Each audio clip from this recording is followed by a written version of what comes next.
మీ ప్రధాని మోడీకి వెళ్ళి చెప్పుకోండి అని అన్నారని కూడా అంటే కొన్ని వార్తలు అయితే వచ్చాయండి. అక్కడ బాధితులు మాత్రం చెప్పారు ఏంటంటే మీ మోడీతో చెప్పుకోండి అన్నారంట.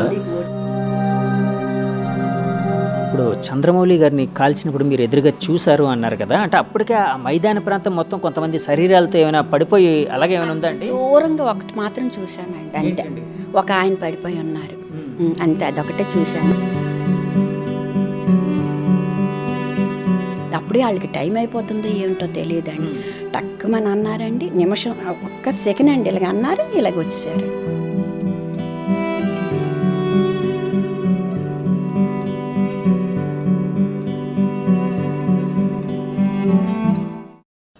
Hi, hello, welcome to cube TV network. నేను మీ యాంకర్ జర్నలిస్ట్ జగదీష్. పహల్గామ్లో జరిగిన సంఘటన దారుణ మారణకాండ ప్రపంచం మొత్తాన్ని చలింపచేసింది. మన భారతదేశం మీద, భారతదేశ సమగ్రత మీద దెబ్బ కొట్టినట్టుగా ఆ దుష్కరులు ముష్కరులు వచ్చి మారణకాండ జరిపి యథేచ్ఛగా వెళ్ళిపోవడం అనేది ప్రతి మనిషిని చలింపచేసింది.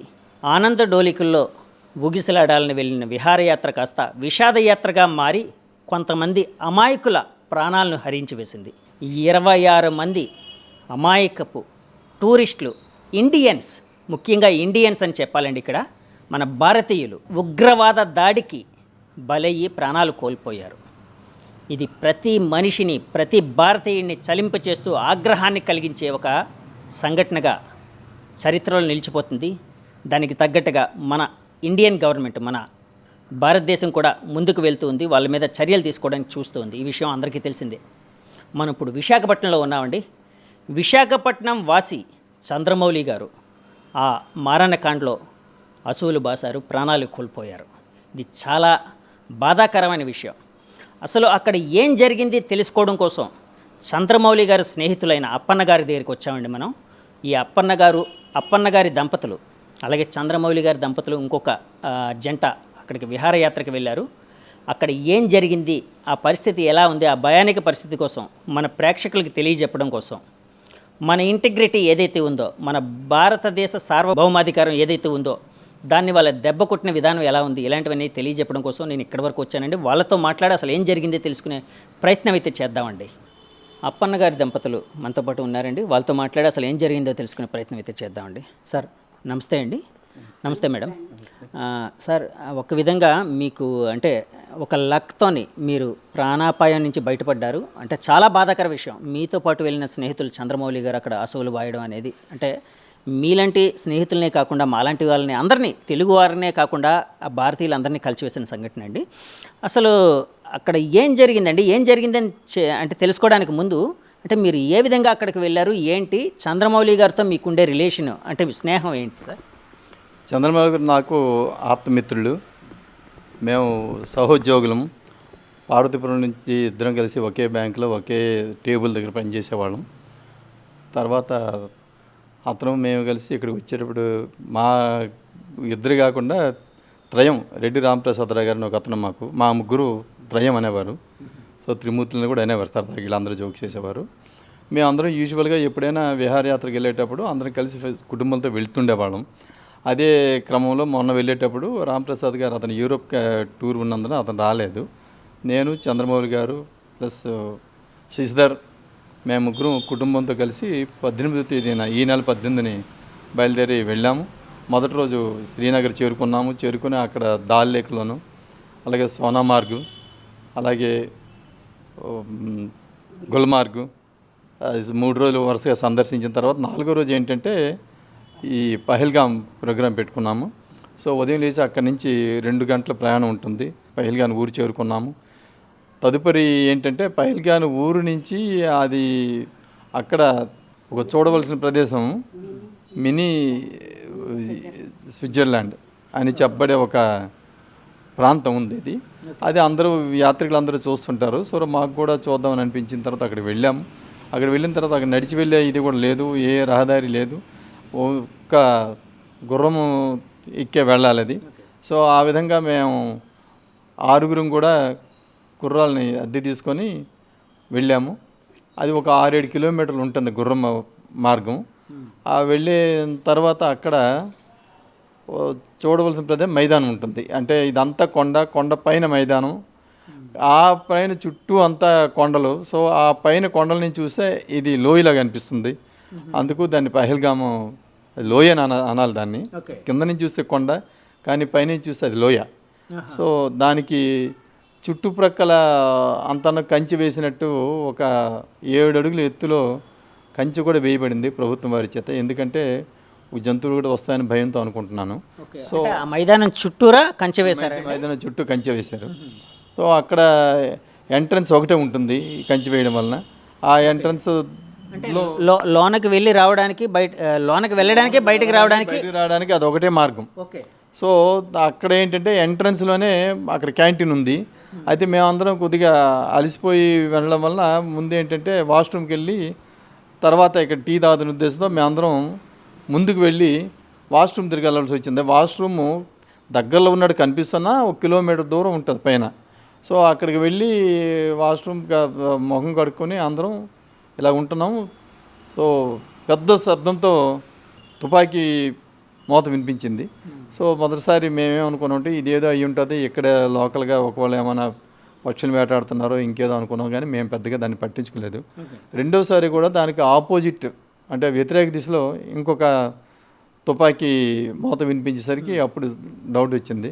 సో మూడోసారి కూడా 3-4 అలాగా వెళ్ళేసరికి so something is happening, some fish is happening అని చెప్పేసి వచ్చేసరికి దూరంగా మేము ఏదైతే ఎంట్రన్స్ నుంచి ఇటు వచ్చామో అదే ఎంట్రన్స్ దగ్గర ఆడవాళ్ళు రోదనలు ఇవన్నీ వినిపించి చూసేసరికి ప్రజలందరూ, అక్కడ ఉన్న టూరిస్టులందరూ భయంతో మా వైపు వచ్చేస్తున్నారు లోపలికి ఇంకన్నా.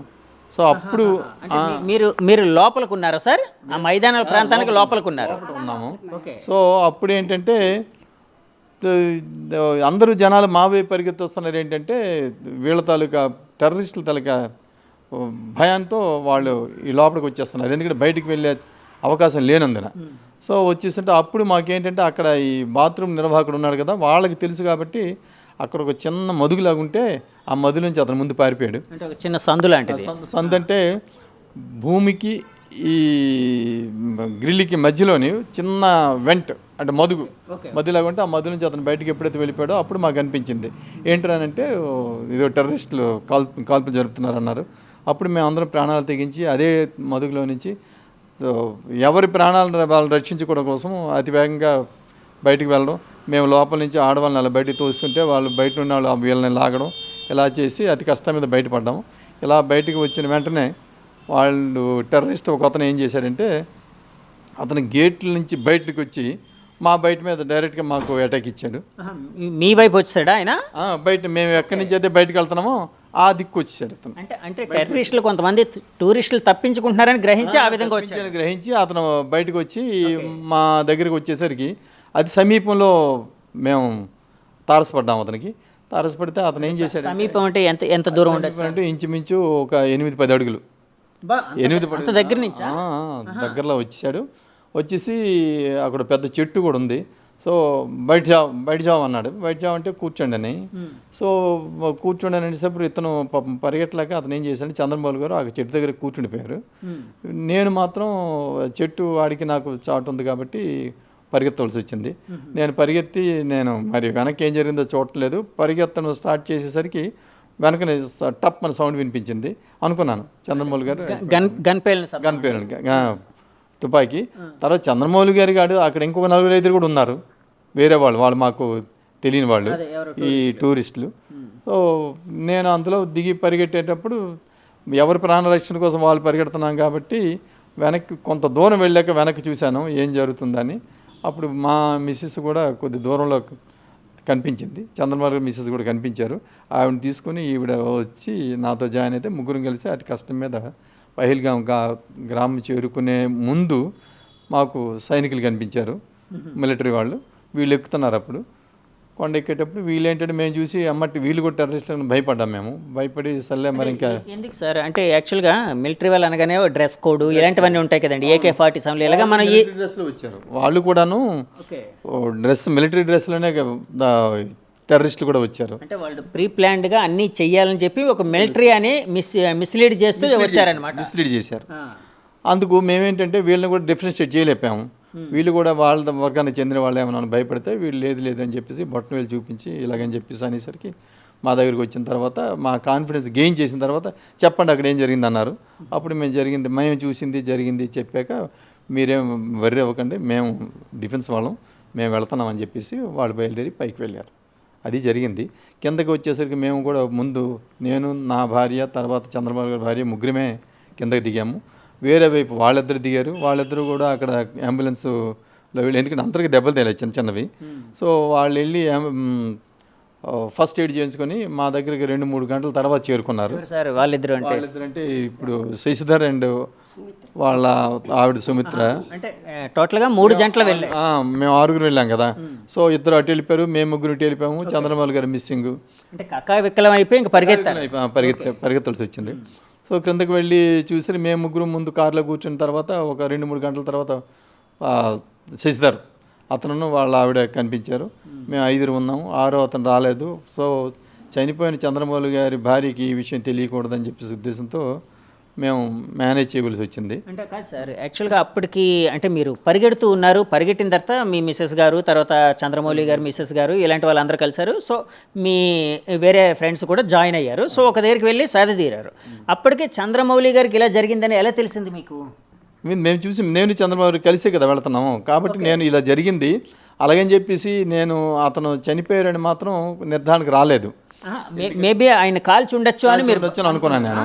కానీ మా మిస్సెస్ నాకేం చెప్పిందంటే నేను చూశాను, కాల్చేశారు, ఎందుకంటే నేను ముందున్నాను, తన కళ్ళెదురే జరిగిన విషయం అది. కాల్చేశారంటే నేనేం చెప్పానంటే ఈ విషయం చంద్రబాబు గారు భార్యకి చెప్తే మనం ఎక్కడి నుంచి ఆయన తీసుకునే కష్టం వద్ది కాబట్టి అదే నీ వరకే ఉంచుకొని చెప్పాను అని చెప్పిన తర్వాత మేము 5 గంటలు దాటేంత కదా. 5 తర్వాత ఏమైందంటే అందరూ హాస్పిటల్కి రండి, అక్కడ గెస్ట్ హౌస్ ఏర్పాటు చేశాము, మీరు అక్కడ ఉన్న తర్వాత ఎవరెవరికి దెబ్బలు తేలాయో ఎవరెవరు చనిపోయారో అందరూ మీ విషయం చెప్తామనంటే మేము అక్కడికి గెస్ట్ హౌస్ దగ్గరికి వెళ్ళాము. వీళ్ళు ఏంటంటే స్టేట్ గవర్నమెంట్ వాళ్ళు 1 గంట ఆగండి, 1 గంట తర్వాత మీకు స్టేటస్ చెప్తామన్నారు. అలా గంట అని చెప్పి రాత్రి 10 వరకు మేము వెయిట్ చేసాము. వెయిట్ చేస్తే అప్పుడు నన్ను శశిధర్ని పిలిచి మీరు బాడీని ఐడెంటిఫై చేయండి అని చెప్పేసి పిలిచారు. అది కష్టం మీద. అప్పటికే అంటే ఆయన ఇంకా నోమోర్, చంద్రమౌళి గారు నోమోర్ అని మీకు అర్థమైపోయిందండి? మాకు అర్థమయ్యింది కానీ అది నిర్ధారించుకోలేము కాబట్టి వాళ్ళు చిన్న ఆశ ఎక్కడైనా ఉంది కదా సార్? చిన్న ఆశ లేకపోయినా సరే ఆశ మేము పెట్టుకున్నాము.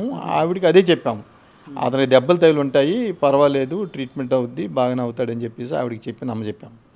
చెప్పిన తర్వాత ఎప్పుడైతే మరి ఐడెంటిఫికేషన్కి రమ్మన్నారో మాకు అర్థమైంది అప్పుడు. సో మేము ఐడెంటిఫై చేసినప్పుడు అదే చంద్రమౌళి గారిని గుజరాత్ నుంచి వచ్చే వాళ్ళు కూడా పటేల్ ఎవరో అతను అయ్యి ఉంటారని చెప్పి వాళ్ళు కూడా క్లెయిమ్ చేయడం జరిగింది.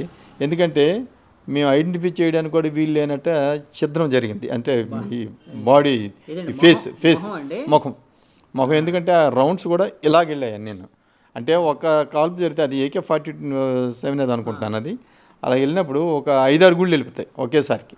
సో ఆ విధంగా జరిగిన తర్వాత మేము కూడా ఇది చంద్రమౌళి అన్నాం కానీ మాకు డౌట్ ఉండి తర్వాత మిగతా బాడీస్ని కూడా అందరినీ చూసి అప్పుడు మళ్ళీ వచ్చాము. మేము ఇక్కడికి వచ్చి లేదు ఇదే చంద్రమౌళి అయ్యి ఉంటారని.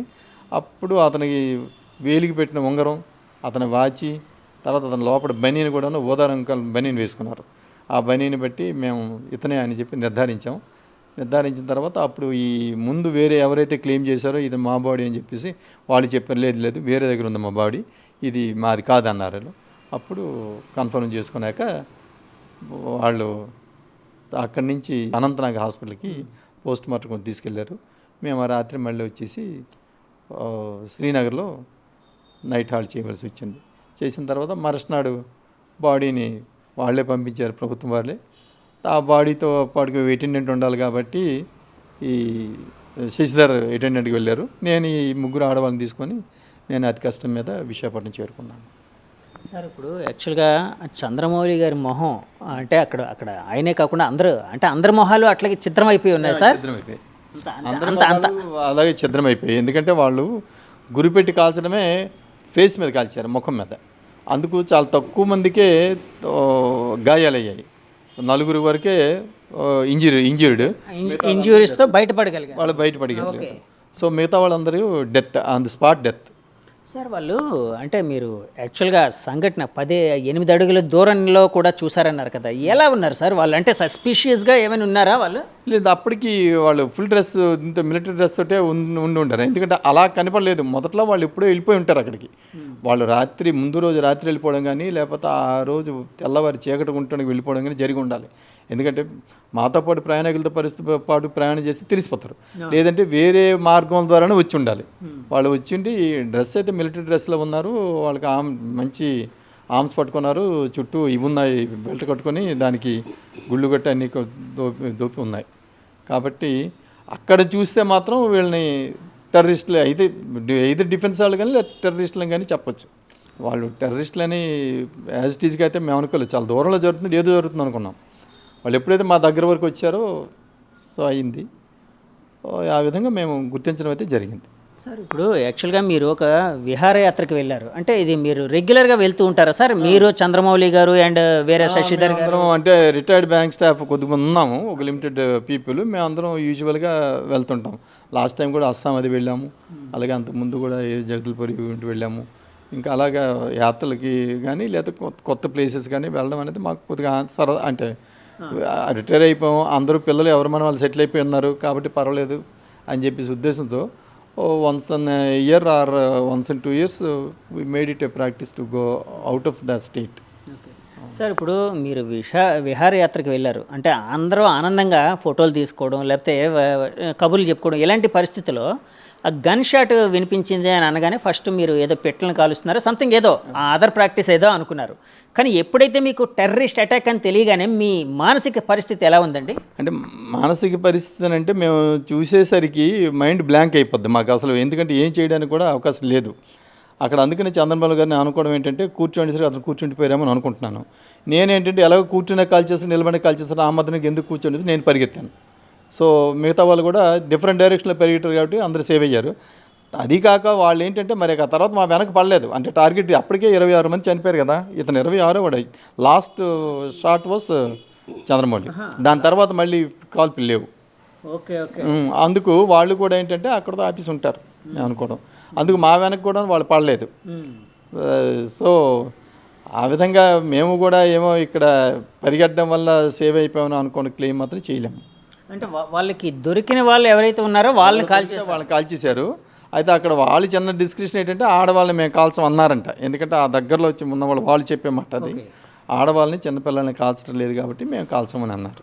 సార్ ఇప్పుడు యాక్చువల్గా ఇప్పుడు అది జరిగిన తర్వాత, సంఘటన జరిగిన తర్వాత చాలా కథనాలు అయితే వచ్చాయండి, మీడియాలో కూడా వచ్చాయి, అన్నింట్లో వచ్చాయి. సో వాళ్ళు అంటే మోకాళ్ళ మీద కూర్చోమని అన్నారని చెప్పి తర్వాత వాళ్ళు అంటే ఇస్లామిక్ కొన్ని ఫ్రేజెస్ చెప్పమన్నారని, అంటే ఇస్లాంని ఒప్పుకునే అదేదో ఉంటుంది, దాన్ని సంథింగ్ ఏదో అంటారు, అది నాకు ప్రాపర్గా వర్డ్ తెలీదు. ఇందులో ఏంటంటే మేము ఎంట్రన్స్ దగ్గర జరిగింది ఇది. ఫస్ట్ వాళ్ళు అక్కడి నుంచి స్టార్ట్ చేశారు. అక్కడ ఇవి జరిగాయంట వాళ్ళే చెప్తున్నారు. ఎందుకంటే వీళ్ళందరం కలిసి మళ్ళీ మేము గెస్ట్ హౌస్లో కలుసుకున్నాం. అక్కడ బాడీ ఐడెంటిఫికేషన్ దగ్గర ఇవన్నీ ఉన్నాయి కదా. వాళ్ళు చెప్పింది ఏంటంటే అక్కడ వీడు హిందూయా ముస్లిమా అని చూసి కొట్టారు, నిర్ధారణ చేసుకుని హిందూస్ని కొట్టారు. ఒక ముస్లిం కూడా వచ్చి అదేంట్రా ఇప్పుడు ఇదే టూరిజం మీద మనం ఉన్నాం, వీళ్ళని ఇలా చేస్తే రేపు పొద్దున మనకి ఇబ్బంది అవుతుంది అన్నప్పుడే అతన్ని కూడా కాల్చేశారని విన్నాం మేము. అతను వాళ్ళతో అంటే అతను కూడా కాల్చారు, అతన్ని కూడా కాల్చారంట. ఒక ముస్లింని కూడా ఏంటంటే నువ్వు ఇలాగంటావా అని చెప్పేసి అతను కూడా కాల్చారు. కానీ యాక్చువల్గా ఏంటంటే వాళ్ళు హిందూస్నే కాల్చారు ఐడెంటిఫై చేసుకొని. అంటే కొన్ని కథనాల్లో అయితే అంటే అత్యంత దారుణంగా వాళ్ళు హిందువులా కాదా అని ఇది చేయడానికి బట్టలు విప్పడం కూడా జరిగిందని చెప్పి, అంటే మగవారు ఎవరైతే ఉన్నారో అంటే శుద్ధి చేయించుకున్నాడా లేదా అని చెప్పేసి కూడా నిర్ధారించుకున్నారని చెప్పేసి వాళ్ళు చెప్పగా మేము విన్నాం. ఎందుకంటే మేము డైరెక్ట్ దానికి లేము. ప్రాణభయంతో మీరు పరిగెడుతూ ఉన్నారు? పరిగెట్టడం కాదు, దాని ఎంట్రన్స్ నుంచి మేము చాలా దూరంగా ఉన్నాం. ఎందుకంటే మేము వాష్రూమ్ దగ్గరికి వచ్చాం కాబట్టి మేము సేవ్ అయ్యాం. అక్కడ టీ కాఫీ తాగి వెళ్దాం అనుకున్నాం. అదృష్టవశాత్తు ఈ వాష్రూమ్ పని పడడం వల్ల ఇక్కడికి వచ్చే కాబట్టి మేము సేవ్ అయ్యాం. కానీ లేకపోతే మాతోనే బిగిన్ అయ్యి ఉండేది అది అక్కడ. అంటే ఆ గ్రౌండ్లోనే ఫస్ట్ క్యాంటీన్ లాంటిది ఉంటుందండి. ఫస్ట్ ఎంట్రన్స్లో క్యాంటీన్ ఉంది. జనరల్గా వెళ్ళిన వాళ్ళందరూ ముందు ఒక టీ కాఫీ తాగేసి వెళ్తారు లోపలికి. మేము అదే ప్రపోజల్ పెట్టాము. కానీ ఆడవాళ్ళు ఏంటంటే లేదు, ముందు బాత్రూమ్కి వెళ్ళి వచ్చి అటు నుంచి తాగుదాం, ఫోటోలు కూడా తీసుకోవడం ఇప్పుడు తర్వాత చేద్దాం, సో ముందు ఫ్రెష్ అప్ అవుదాం ఉద్దేశంతో అక్కడికి వెళ్ళడం వల్ల మేము సేవ్ అయ్యాం.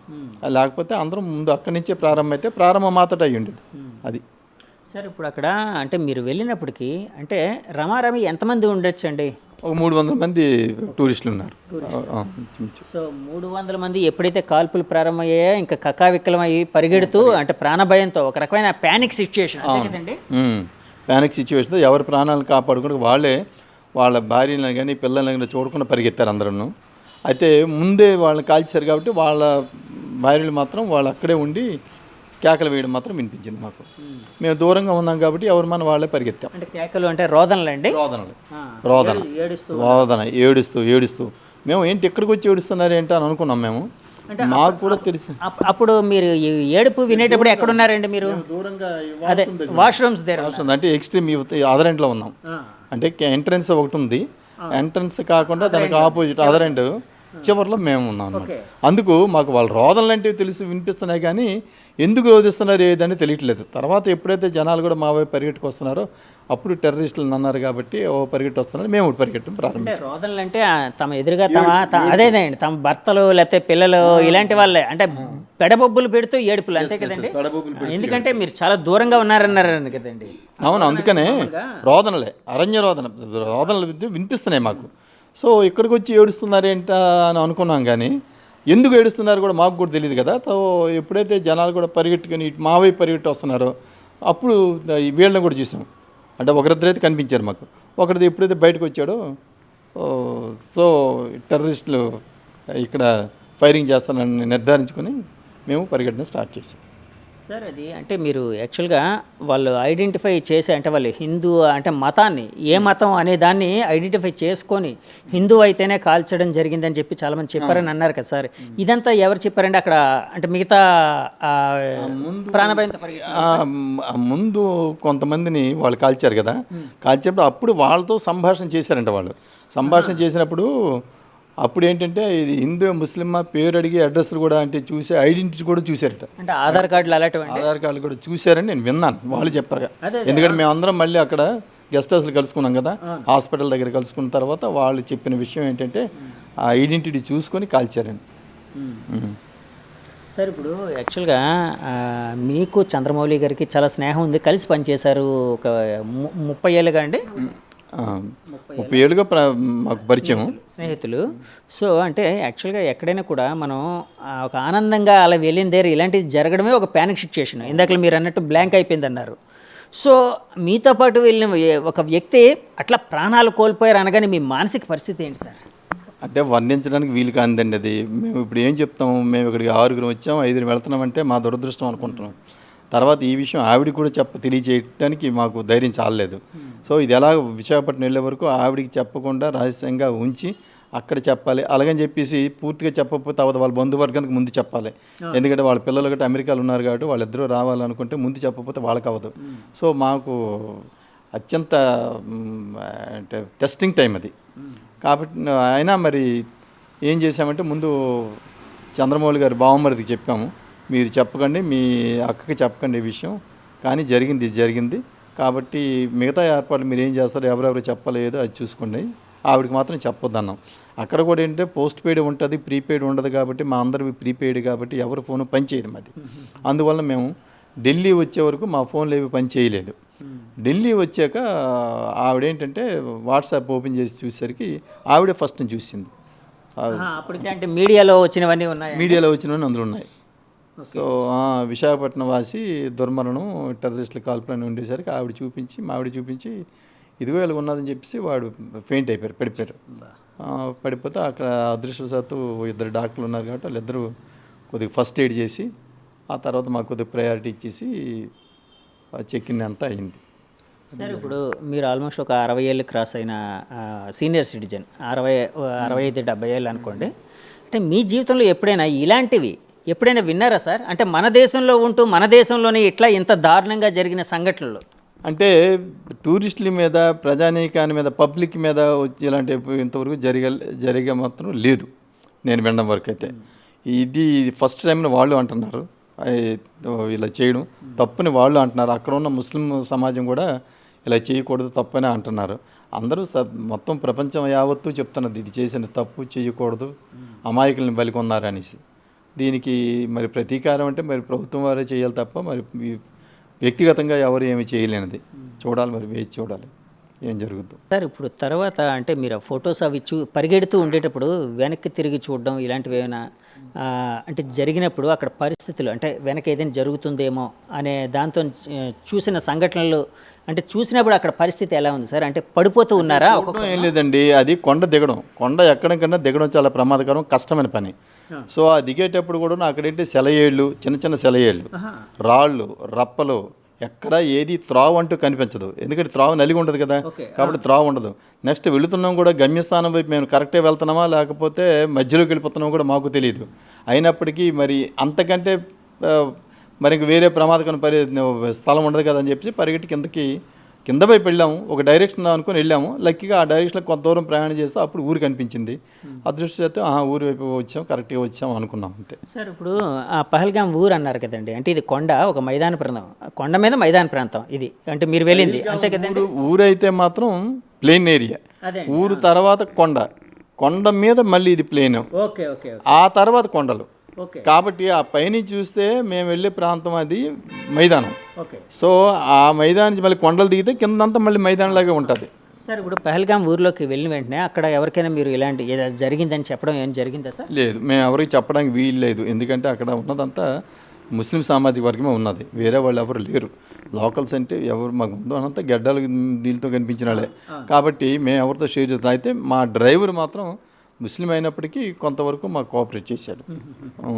ఆ కోఆపరేట్ చేయడం అని అంటే వాళ్ళు అదే వృత్తి కాబట్టి తప్పదు. కాబట్టి అతను వీళ్ళంతవరకు మీరు వెర్రీ అవ్వకండి, నేనున్నాను, నేను చూస్తాను అని చెప్పేసాడు. అతను ఫోన్ వాడుకున్నాం, అతని ఫోనే వాడవలసి వచ్చింది.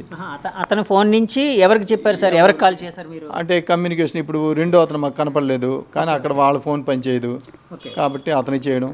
అలాగే మేము ఇంకా వేరే వాళ్ళకి ఎవరికైనా చేయవలసి వస్తే అతను ఫోన్ వాడుకోవడం తప్ప మరి ఇంకేం లేదు.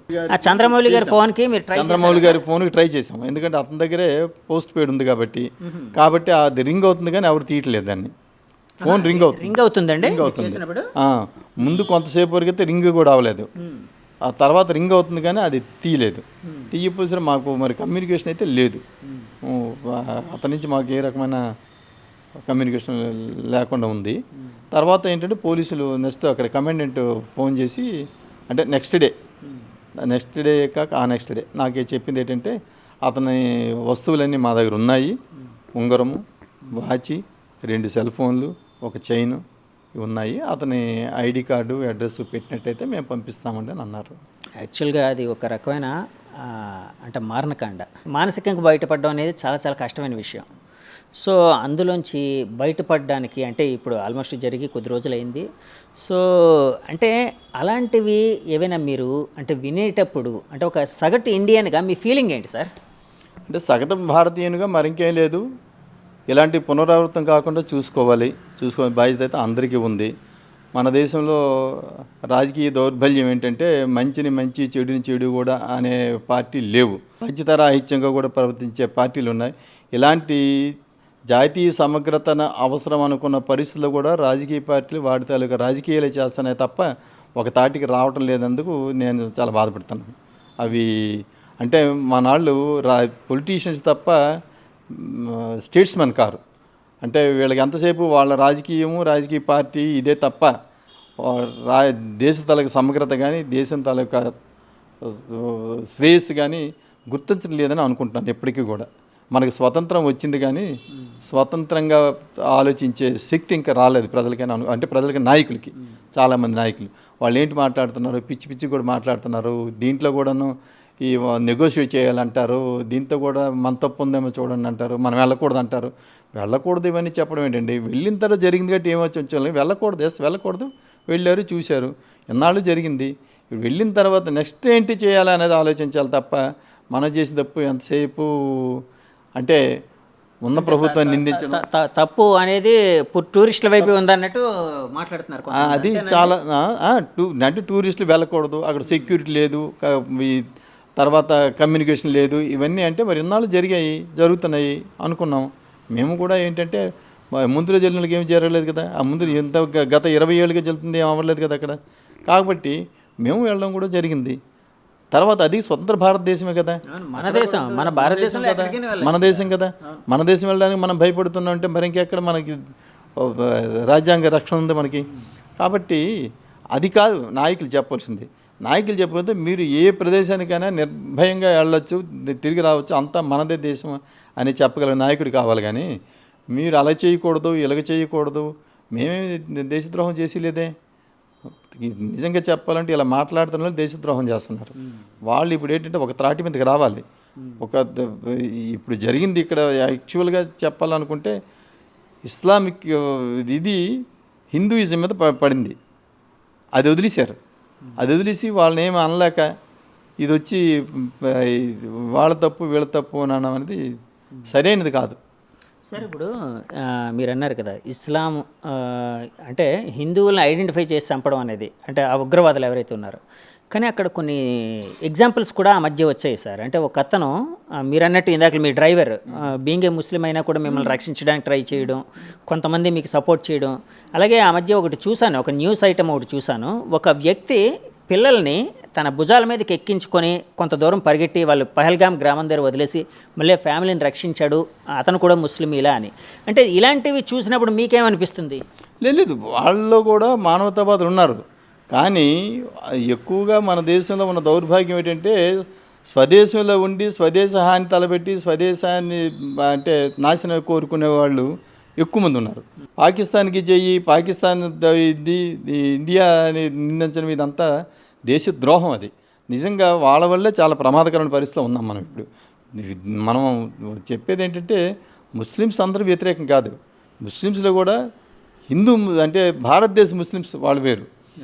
వాళ్ళు కాకుండాను మీరు విదేశీ అభిమానం ఉండి ఇక్కడ జీవనం గడిపి ఇక్కడ వ్యాపారం చేసి ఇక్కడ పిల్లల్ని కానీ ఇక్కడ పెళ్లి చేసుకొని మీరు దేశం తాలూకా నాశనం కోరుకొని విదేశం తాలూకా శ్రేయస్సు కోరుకున్నట్టయితే అలాంటి వాళ్ళు దేశ ద్రోహులు.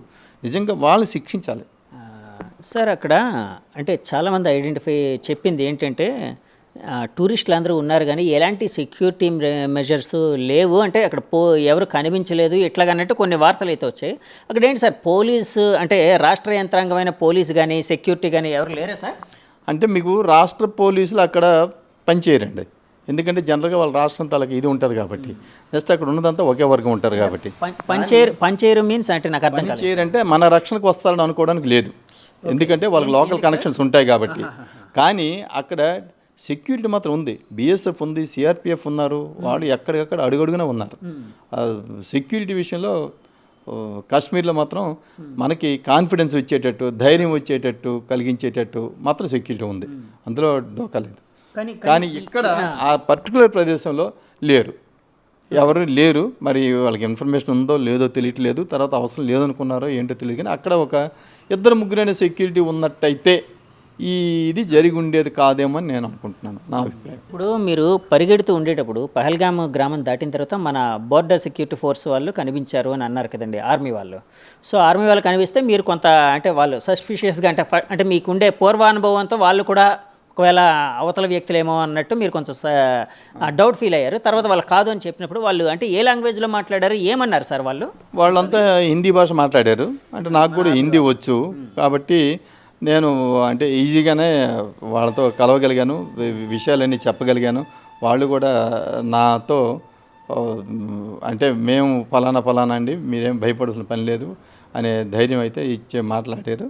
వాళ్ళ అంటే బిహేవియర్ కానీ వాళ్ళ మాటలు కానీ అన్నీ అంటే నాకు నేను spent there the Hindi area for three years కాబట్టి నాకు ఆ ప్రాబ్లం లేదు. కాబట్టి వాళ్ళు కాన్ఫిడెంట్ బిల్డింగ్ మెజర్స్ మాత్రం తీసుకున్నారు.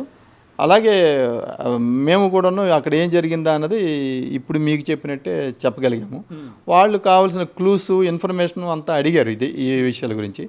మాకు తెలిసినంత వరకు చెప్పాము, వాళ్ళు వెళ్ళారు. కానీ ఆ తర్వాత ఇమ్మీడియట్గా మాకు తెలిసిందంటే 2 టెర్రరిస్టులని కాల్చారని విన్నాం. మరి అవునా కాదు తెలియదు.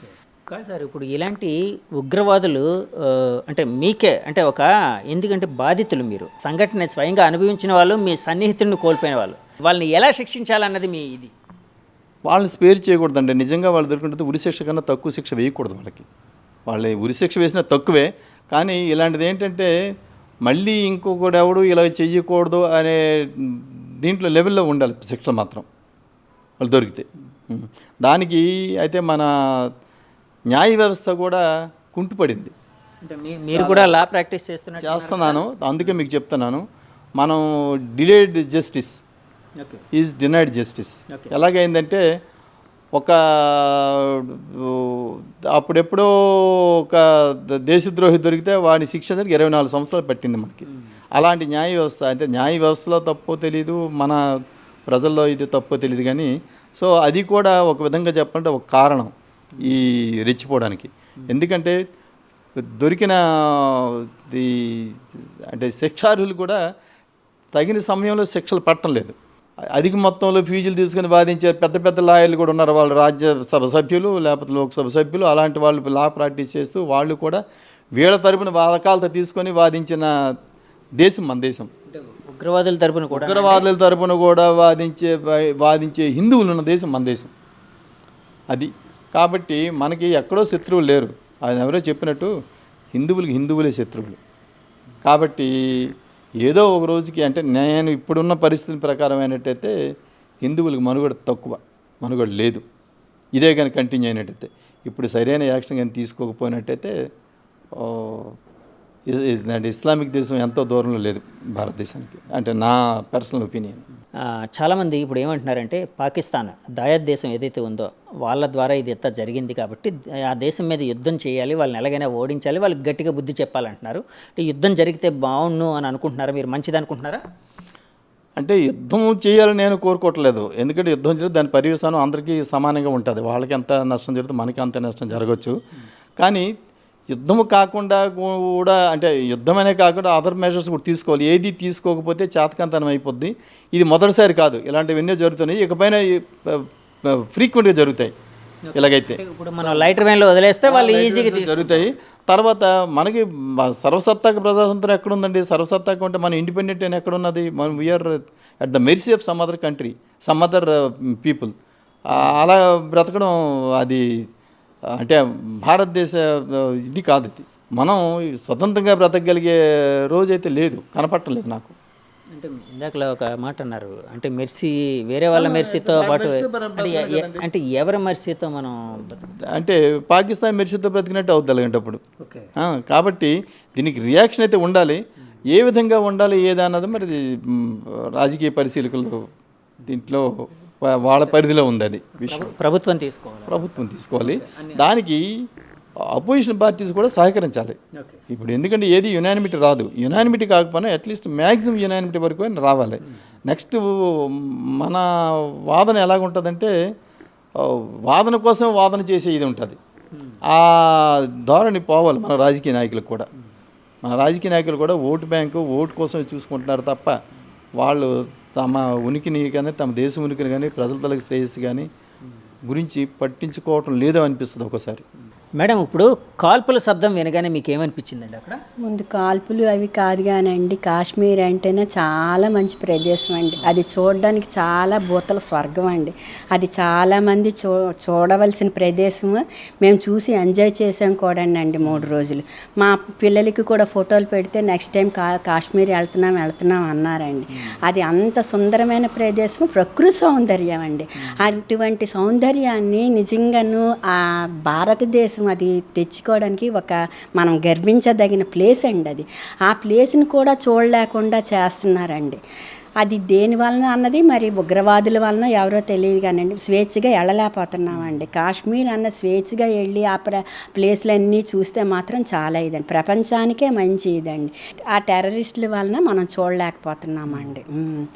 చాలా మంచి ప్రదేశం, మేము చాలా ఎంజాయ్ చేసామండి. ఇప్పుడు ప్రపంచానికి అంతటికి అది చాలా మంచిది. మన భారతదేశానికి గర్వించదగిన ప్లేస్ అండి. అది మణిహారం అంటారు కదండి, కాశ్మీర్ అనేది భారతదేశానికి ఒక మణిహారం, భూతల స్వర్గం అండి. అందరూ 3 రోజుల నుండి చాలా ఎంజాయ్ చేసి మేము నెక్స్ట్ టైం వెళ్తాం అని అన్నారండి.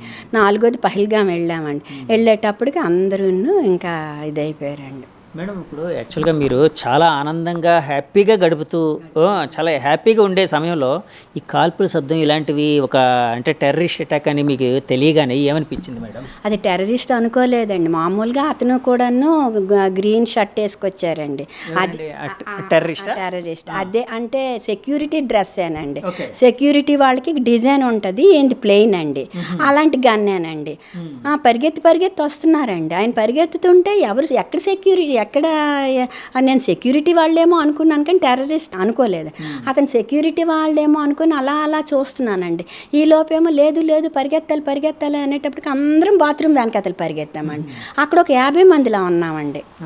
ఒక 50-60 మందిలా ఉండేటప్పటికి అందులోంచి ఒకరండి లేదు పరిగెత్తాలి, చెట్టు వెనకతలు దాక్కోవాలి అన్నారండి. చెట్టు వెనకతలు ఎందుకు దాక్కోవాలి అంటే వాళ్ళకి తెలియకుండా చెట్టు వెనకతలు దాక్కోవాలన్నారు. ఈ లోపేమో చెట్టు వెనకతలు దాక్కోవాలంటే మాకు కొంచెం ఒక 7 కొంచెం అంటే హైట్ మీద అన్నమాట చెట్లు ఉన్నాయి. ఈ లోపేమో చెట్టుకి వెళ్ళాలంటే పెన్షన్ దాటాలండి. ఆ పెన్షన్లను దాటాలంటే ఆడవాళ్ళం లేదండి, ఒక కుక్క వెళ్ళినంత ఉందండి, అంత ఉందండి. ఆ పెన్షన్లో పాము పాకుతాం చూడండి, అలా పాకామండి.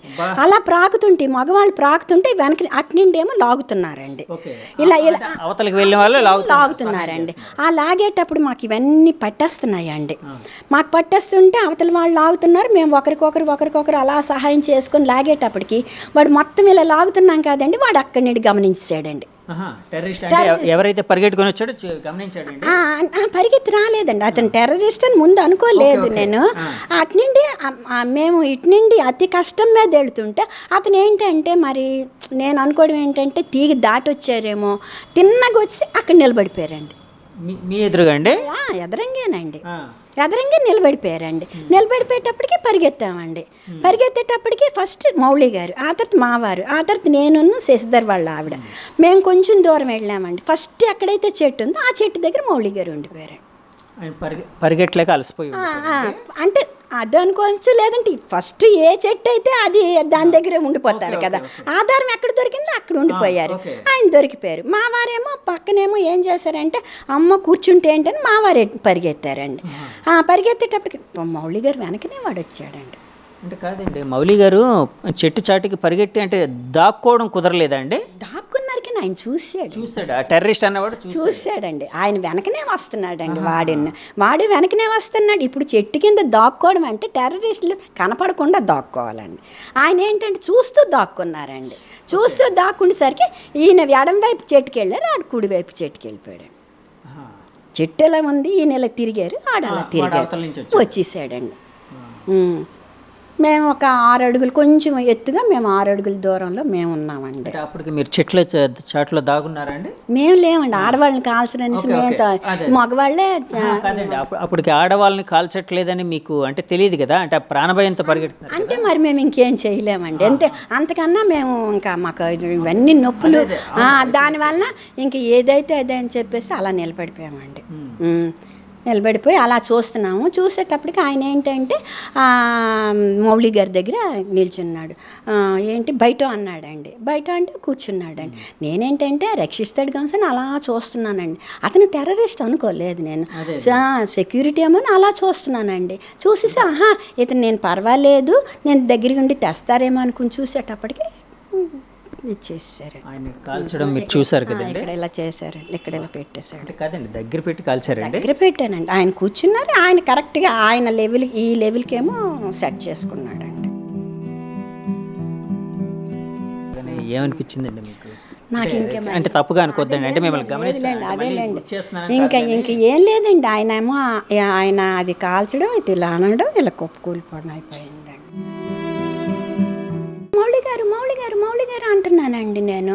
మౌళి గారు అంటుంటేమో ఇంకా మౌళి గారు అని అప్పుడు నేనేమనుకున్నానంటే శాంతి వెళ్ళిపోవాలి వాడు మా దగ్గరికి వచ్చాడు అనుకోండి, ఇంకో మిగిలిన ఇద్దరు దొరికిపోతారండి. అది మాత్రం నా నోటి నుండి వచ్చింది, శాంతి ఆయన అలా వెళ్ళిపోవాలి అని. సరే కరెక్ట్గా ఆయన డౌన్లో ఇలా వెళ్ళిపోయాడు. అదే లాస్ట్ అండి. ఆయన మౌళి గారిని, చంద్రమౌళి గారిని కాల్ చేసి వాడు వెళ్ళిపోయాడు. అదే లాస్ట్ అండి. ఇంకా పిన్ డ్రాప్ సైలెన్స్ అయిపోయింది. ఇంకెక్కడ మోతలు వినపడలేదు. అప్పుడు మావారు చంటి చెట్లు పక్క నుండి వచ్చారండి. అంటే కాదండి, అప్పుడు వచ్చారు, తర్వాత మీరు మళ్ళీ పరిగెట్టుకొని అక్కడికి వెళ్ళారు కదా? నేను అప్పుడేమో ఏమైందంటే మౌళి గారి దగ్గరికి వెళ్ళిపోతున్నాను. ఎందుకంటే నాకు తెలుసు కదండి మౌళి గారు ఇది అయిపోయి వద్దు వద్దు అంటున్నారండి వీళ్ళు. లేదు లేదు, నాకు ఎంత ఇది అనిపించిందంటే మనం అందరం కలిసి వచ్చాం, మన తాలూకా ఇది, ఆయన దగ్గరికి వెళ్ళట్లేదు. అంత మానవత్వం లేకుండా ఎలా మనం ఇదవుతాం? ఆడు మనిషిని ఎలా కాలుస్తున్నాడండి అలా అనమాట. మనిషిని అసలు అతను ఎవరో తెలియదు. పోనీ ఏదైనా పగ మీద కాల్చాడంటే అనుకోవచ్చు. అతను ఎవరో తెలియదు, వచ్చాడు, సరెండర్ అయిపోయిన మనిషికి కాల్చేసాడండి. మనం దగ్గరికి వెళ్ళలేని పరిస్థితి అండి. చాలా అసలు మానవత్వం లేదా? ఇంతలాన ఇలా మనం ఆయన వదిలేసి పరిగెత్తవలసిన ఇదా? ఇంత మానవత్వం కూడా మనకి లేని పరిస్థితి. అంటే వాడు వస్తాడేమో భయం అండి, మళ్ళీ ఎక్కడ ఉంటాడో తెలియదు, ఎలా ఉంటాడు భయం అండి ఎటు. అప్పుడేమో ఏం చేశానంటే గబగబా శశి వాళ్ళ ఆవిడ ఉన్నది కదండి, వీళ్ళేమో చెట్ల చాటు నుండి వచ్చారండి. శశి వాళ్ళ ఆయన థర్డ్ పర్సన్ థర్డ్ వచ్చారండి. వచ్చేసరికి వాళ్ళ ఆయన అప్పు అనమాట. అప్పటికి ఇంకా ఆ అప్పు దగ్గర పరిగెట్టేటప్పటికి నేను కూడా ఈవిని అనమాట. ఈ వాళ్ళ ఆవిడని గబగబా పరిగెత్తించి, చంద్రమౌళి గారు మిస్సెస్ లేరండి ఇంకా అప్పుడు, శశిధర్ వాళ్ళ మిస్సెస్ అండి. నేను ఆమె ఉన్నాము. గబగబా పరిగెత్తి ఆ శశిధర్ చేతిలో వాళ్ళ ఆవిడ చేయిని పెట్టేసి మీరు పరిగెత్తండి అన్నాను. ఈలోపు ఈయన వచ్చారు కదండి, హస్బెండ్ గారు వచ్చారు. అప్పుడు నేను ఆలోచించానండి, మౌళి గారు ఏం లేరు, ఇప్పుడు ఏంటి వాట్ నెక్స్ట్ అనేటప్పటికండి ఆవిడని రక్షించు, మౌళి గారు మిస్సెస్ని రక్షించు అనేసరికి మణిగారు ఎక్కడ ఉన్నారు అనేసరికి ఆవిడ ఎక్కడి నుండి వచ్చారనండి అక్కడ కూర్చున్నారండి. ఆవిడ ప్రాణభయంతో అలా పరిగెట్టి అక్కడ కూర్చున్నారు. అంటే లోపల నుండి ఆవిడ కూడా లోపల నుండి వచ్చినట్టుగా ఉన్నారు, కూర్చున్నారండి. కూర్చుండేటప్పటికి ఈయన అంటున్నారంటే మణిగారిని శశి అంటున్నారు. ఆమె కాదు కదా, అందుకని ఆమె ఏం చేస్తున్నారంటే పలకట్లేదు. నేనేమో పైకెత్తి ఏమండి అంటున్నాను. అప్పుడు మణిగారు అక్కడ ఉన్నారు. ఆవిడ నన్ను చూశారు. ఆవిడ నన్ను చూసి అప్పుడు ఏమన్నారంటే మణిగారు వచ్చేయండి అని అన్న. అప్పుడు ఈయన నన్ను చూశారు. అప్పుడు ఈయన చేయి నేను, నా చేయి మణిగారు పెట్టుకుని పైకి ఎక్కామండి. ముందు పైకి ఎక్కామండి. పై తర్వాత కిందకి దిగాలండి. దిగిన దాంట్లో ఇద్దరివి షూస్ పోయాయండి. నేను అక్కడ ఆ షూసే వదిలేశానండి. ఆమె కూడా షూస్ వదిలేశారండి. డౌన్కి వెళ్ళాలి. డౌన్కి వెళ్తే బురద తప్పిపోతున్నామండి. చిన్న ముక్కలండి, రాళ్ళండి. కానీ ప్రాణభయం అవేమీ మాకు తెలియలేదండి. అది అయిపోయిన తర్వాత ఒకసారి ఆమె పడిపోయారండి, ఒకసారి నేను పడిపోయానండి. పడిపోయిన తర్వాత ఒక్క టైంలోనండి పైకి వెళ్ళి డౌన్కి రావాలండి. ఇంకా శశి నేను మరి ఇచ్చేయలేనని ఆవిడ జారుడు బాల జారిసినట్టు జారేశారండి. చంద్రమౌళి గారు మిస్సెస్ అలా జారుకుంటూ వెళ్ళిపోయారు. అప్పుడు అంటున్నారండి శశి ఈయన లేరు ఈయన ఎక్కడున్నారు అని అంటే, ఈలోపేమో మంచు కరిగి వరద వస్తుంది కదండి, ఆ వరద ఏమో మధ్యలో ఉందండి. వరద వస్తుందండి. అది మొత్తం ఇదేంటిదంటే మంచు కరిగి ఒక సెలయేరు లాగా వస్తుందండి. అది ఒక్కొక్క దగ్గర ఉధృతంగా ఉందండి, ఒక్కొక్క దగ్గర తేలిగ్గా ఉందండి. ఆ సెలయేరికి శశి వాళ్ళ ఆవిడ ఇటు వెళ్ళిపోయారు, నేను ఈయన మా మణిగారు ఇటు వెళ్ళిపోయామండి. మా వెనక ఒక వృద్ధ దంపతులు ఉన్నారండి, 80 సంవత్సరాల వాళ్ళు ఇద్దరు. వాళ్ళు కూడా మా వెనక పరిగెడుతున్నారు. శశి వాళ్ళ వెనకాతలో ఒక ఇద్దరు యంగేనండి భార్య భర్తలు. వాళ్ళు 5 అటు, మేము 5 ఇటు, వాగుకటు ఇటు అయిపోయామండి. అలా పరిగెడుతూ ఉంటండి. మధ్యలో మధ్యలో పడిపోయానండి కాళ్ళు తన్నుకొని. మా వారిని నన్ను ఎత్తిన తర్వాత మళ్ళీ ఒకరు పడిపోతున్నాం, కానీ పడిపోతుంటే శక్తి ఉండట్లేదండి, ఎందుకంటే అమాంతం ఎత్తాలండి ముగ్గురు ఉన్న. అలా పడిన తర్వాత మళ్ళీ సెలయేరుకి వెళ్ళాము. ఆ సెలయేరు వెళ్ళినప్పుడు కూడా ఉధృతంకి రాకూడదు కదండి, అందుకని ఉధృతం తప్పిన తర్వాత అలా తిరిగి అటు నుండి అలా వెళ్ళి మళ్ళీ సెలయేరుకి వెళ్ళి మళ్ళీ పైకి వెళ్ళామండి. అప్పుడు కొంత దూరంకి వీళ్ళు స్ట్రక్చర్లు పట్టుకొని వస్తున్నారండి, ఆర్మీ వాళ్ళండి. స్ట్రక్చర్లు ఉన్నాయండి వాళ్ళ చేతిలో, చూశానండి ఒక 5-6 స్ట్రక్చర్లు. వాళ్ళు కూడా ఆయాసపడిపోయి వస్తున్నారండి. అప్పుడే మమ్మల్ని చూసి ఇలా అన్నారండి. ఏమంటే ఇప్పుడు మీ ఎదురుగానే చంద్రమౌళి గారిని వాళ్ళు కాల్చారు కదండి, అది చూడగానే మీ పరిస్థితి ఏంటండి? అంటే ఎందుకంటే ఇప్పుడు అది చాలా ప్యానిక్ సిచ్యుయేషన్. అంటే మన ఎదురుగా కోడిని కోస్తూ ఉంటేనే చూడలేము, అలాంటిది మనతో సన్నిహితంగా ఉండే మనతో పాటు వచ్చిన అదేనండి నేను ఏంటంటే ఇంకా ఆయన లేరు, ఇప్పుడు ఏంటి చెయ్యాలి, ఆవిడని రక్షించాలి, ఓకే దీంట్లో కమిట్ అయ్యారా దాంట్లోనండి ఒక విధమైన ఇది వచ్చేసిందండి, డీప్గా వచ్చేసిందండి. తెగింపు అనొచ్చు. అంటే నేను మెడిటేషన్ కూడా చేసుకుంటాను. అందుకు కొంచెం వచ్చి ఇప్పుడు ఆవిడని రక్షించి, ఇప్పుడు ఆయన పోయిన అలాగే రారు, ఇప్పుడు ఉన్న ఆవిడని మనం రక్షించాలి, ఆవిడని రక్షించి బయటికి తీసుకురావాలి. అదే నేను కూడా అదే చెప్పారు, నువ్వేంటంటే ఆవిడతోటే ఉండు, నువ్వు ఏ ఫోను ముట్టకు, అన్నీ చూసుకుంటావు. ఆవిడకి ఆవిడ ఆవిడ ఆవిడ ఆవిడ ఆవిడ చేసి భయం వేస్తుంది అని నాకు చేతులు గట్టి పట్టుకున్నారండి. అదంతా ఏంటంటే ఆవిడని రక్షించాలి, ఆవిడని వాళ్ళ పిల్లలకి అప్పచెప్పాలి. ఎలాగూ ఆయన మరి మేము అప్పచెప్పలేము అని మాత్రం నాకు మైండ్కి వచ్చి ఈయన కూడా చెప్పారండి, మణిగారినే నువ్వు చూసుకో. ఏమండి ఇప్పుడు చంద్రమౌళి గారిని కాల్చినప్పుడు మీరు ఎదురుగా చూశారు అన్నారు కదా, అంటే అప్పటికే ఆ మైదాన ప్రాంతం మొత్తం కొంతమంది శరీరాలతో ఏమైనా పడిపోయి అలాగే ఏమైనా ఉందా అండి? దూరంగా ఒకటి మాత్రం చూశానండి, అంతే. ఒక ఆయన పడిపోయి ఉన్నారు, అంతే, అదొకటే చూశాను. తర్వాత మౌళి గారేనండి, మొత్తం అంతా ముందుకే ఉన్నట్టుగా ఉంది. మేము చాలా పెద్ద గ్రౌండ్ అండి, చాలా పెద్దదండి, చాలా పెద్ద గ్రౌండ్ అండి. మధ్యలో ఒక మొత్తం చాలా ఎన్ని ఎకరాలని చెప్పలేం కానీ చాలా ఎక్కువ పెద్దదేనండి. అయితే ఈ ఫస్ట్ అయినవన్నీ ఫస్ట్లో కాబట్టి మాకు కనిపించలేదండి. మధ్యలో మాత్రం ఒక ఆయనకి పడిపోయారు, ఆమె ఏడుస్తున్నారండి పక్కనే, అదొక్కటే నేను చూశానండి. చూసిన తర్వాత మౌళి గారిని చూసిన తర్వాత ఇంకా మరి కాల్పులు అయిపోయి వాళ్ళ ఆపరేషన్ కూడా అయిపోయినట్టుగా వెళ్ళిపోయారండి.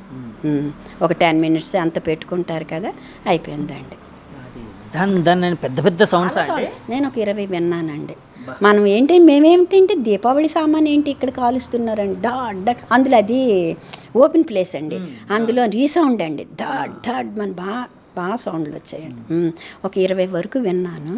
ఆ తర్వాత ఏమో ఇంకా మరి ఇది లేదు, ఈ లోపేమో ఇటు ప్రక్క ఒకరు వచ్చేసారండి. మా వైపు వచ్చిన వాళ్ళు మాత్రం మేము వెంటనే దొరికిపోయాము. మీరు అప్పటికి అంటే వాష్రూమ్ దగ్గర ఉన్నారు, అప్పటికి ఫొటోస్ తీసుకోవడం అలాంటివి ఏం చేయలేదు కదండి. చేయకపోవడం వల్ల వాష్రూమ్ దగ్గరికి వెళ్ళడం వల్ల మీరు సేవ్ అయ్యారు. ఆయన వెళ్ళిన 5 minutesకేనండి, మేము వెళ్ళిన 5 minutes అంతే. మా వారు కొంచెం దూరం వెళ్ళి చుట్టూ చూస్తున్నారండి, అవంతా అందాలు. నేను వాష్రూమ్కి వెళ్ళలేదు, వాళ్ళు వాష్రూమ్కి వచ్చేటప్పటికి నేను ఎలా చూస్తున్నా, వాళ్ళు వాష్రూమ్కి వచ్చేసరికి వితిన్ 5 minutesలోనే దడ్ మని ఏంటి అనేటప్పటికి టెర్రరిస్టులు వచ్చారు అని వాళ్ళందరూ. కాదు మేడం, ఇప్పుడు మీ ఎదురుగా అంటే మీరు ఫెన్సింగ్ దాటుతూ వస్తుండేటప్పుడు ఆ టెర్రరిస్ట్ చూసి అవతల వైపు వచ్చాడు ఎదురుగా అని అన్నారు కదండి, అంటే ఒక్కడనే చూసారా, మీరు ఎంతమందిని చూసారండి టెర్రరిస్టులని? అతను ఒక్కడే మీరు చూసారు, ఎందుకంటే మా దగ్గర వచ్చిన మీ దగ్గరికి వచ్చారు, మిగతా వాళ్ళందరూ వేరే మరి ఎక్కడ ఉన్నారు తెలియదు కానీ అతను మాత్రం మమ్మల్ని ఫాలో అవ్వకుంటూ మా వెనకను వచ్చేసాడండి. మేడం ఇప్పుడు చంద్రమౌళి గారు ఇలాగా లేరు అని అంటే ఆయన మరణాన్ని మీరు చూశారు, ఒకవైపు ఆయన భార్యకి ఆ విషయం తెలియకూడదు, ఆ సిచ్యువేషన్ మానసిక పరిస్థితి అంటే ఆవిడ కూడా తన భర్త కోసం అంటే ఆవిడ చాలా ప్యానిక్గా వెతుకుతూ ఉండుంటారు కదండి ఆ సమయంలో. ఆమె అడిగారండి మౌళి గారు, ఆమె ధైర్యంగా ఉన్నారు. నేనే కొంచెం ఇది ఆ మౌళి గారు మాత్రం ఎటు నిండైనా తప్పించుకొని వచ్చేస్తారు, ఎలాగో వచ్చేస్తారు అనుకున్నాం, ఎందుకంటే చల్లా చెదిరి అయిపోయాం కదండి అనుకున్న తర్వాత అప్పుడు నేను అన్నాను, మౌళి గారు కొద్దిసేపు పోయిన తర్వాత అంటుంటే మౌళి గారు అక్కడ చెట్టు దగ్గర కూర్చున్నారు, కాకపోతే కొంచెం స్పృహ తప్పినట్టుగా ఉన్నారు, అందుకని వీళ్ళందరూ వెళ్ళి తెస్తారు మణిగారు అని చెప్పాను. మీరు చెప్పారండి, అంటే మీకు తెలిసినా కూడా చెప్పకూడదు. మళ్ళీ ఇంకోటి అండి, కరెక్ట్గా అంత అయిపోయిన తర్వాత ఇంకా కొంచెం ఉండేటప్పుడు అండి ఒక చిన్న ఒక 18-20 సంవత్సరాల పిల్లలండి అటు నుండి వచ్చారండి, వస్తున్నారు మాకు హెల్ప్ చేయడానికి. వచ్చిన వెంటనే మేము ఈయన చెయ్యి నేను నా చెయ్యి అయినా ఈయన ఆయాసపడిపోతున్నారు, అందుకని వాళ్ళు వచ్చి వెంటనే మమ్మల్ని చూసేటప్పటికేమో నేను అన్నాను భయ్యా హెల్ప్ మీ అన్నాను, అంటే ఆ అబ్బాయి ఏమో నా చేయి పట్టుకున్నాడు, ఇంకొక అబ్బాయికి ఏమో ఈ హెల్ప్ మీ అన్నాను, ఈవిడ చేయి పట్టుకోండి, ఇంకొక ఇద్దరు వచ్చి మాకన్నా పైన ఒక వృద్ధ దంపతులు ఉన్నారు అన్నాను, వాళ్ళని పట్టుకున్నారండి. వాళ్ళని పట్టుకొని అప్పుడు అనమాట మనలోగు అప్పుడు ఈయన కొంచెం మాకు రిలీఫ్ అయ్యి కొంచెం ఈయన వచ్చారండి. ఇంక వచ్చిన తరువాత కరెక్ట్గా దిగానండి, ఏడుపు మొదలు పెట్టానండి. నాకు అంతవరకు ఇలా పట్టుకున్నానండి. పెట్టేసి ఉండి ఆవిడ కొంచెం దూరంలో ఉన్నారు, నేను ఇక్కడ ఉన్నాను. ఏడుపు పట్టేసి పట్టుకొని మౌళి గారు మేడ మీద ఉండిపోయారండి, ఇది అయిపోయారంటే నన్ను ఒకసారి ఊరుకో. ఎవరండి? మీ హస్బెండ్ గారు వాళ్ళు? అంటే ఆవిడకి వినిపిస్తుందేమో, ఆయన భార్యకి తెలియకూడదు, ప్యానిక్ అయిపోతారన్న.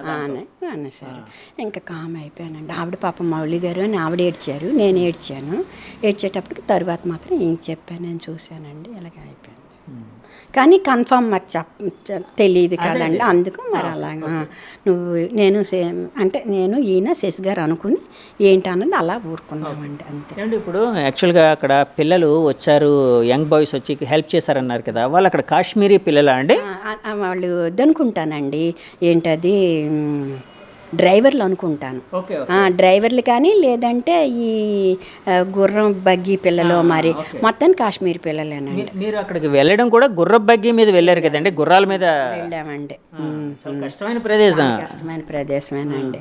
వద్దని సగం త్రాకొచ్చి ఆగిపోయాం కూడానండి. ఆగిపోయామండి. మళ్ళీ ఎందుకండి, అంటే ఎలాగైనా ఇంత దూరం వచ్చాను చూద్దామని. మేము ఇద్దరం ఉండిపోతాము అంటే మరి నలుగురు అటు ఇద్దరు ఇటు అయిపోతారు, వద్దు రండి. అందులోనేమో ఫోన్ ఒకటి లేదు, మళ్ళీ అందరం తప్పిపోతాము. అందరం కలిసి వెళ్ళాము, అందరం కలిసి వచ్చేద్దామని మౌళి గారు అనడంతో మళ్ళీ వెళ్ళాం. మేడం ఇప్పుడు అంటే తర్వాత చంద్రమౌళి గారు ఇంకా లేరు అనే విషయం ఆయన మిస్సెస్కి, ఆయన భార్యకి తెలియగానే, అంటే ఇందాక ఫోన్లో ఆవిడ చూసుకున్నారు వాట్సాప్లో అని తెలిసింది, ఇందాక మీ హస్బెండ్ గారు చెప్పారు, ఆ విధంగా తెలిసింది ఆవిడకని. అంటే ఆవిడ పరిస్థితి ఎలా ఉందండి అప్పటికి?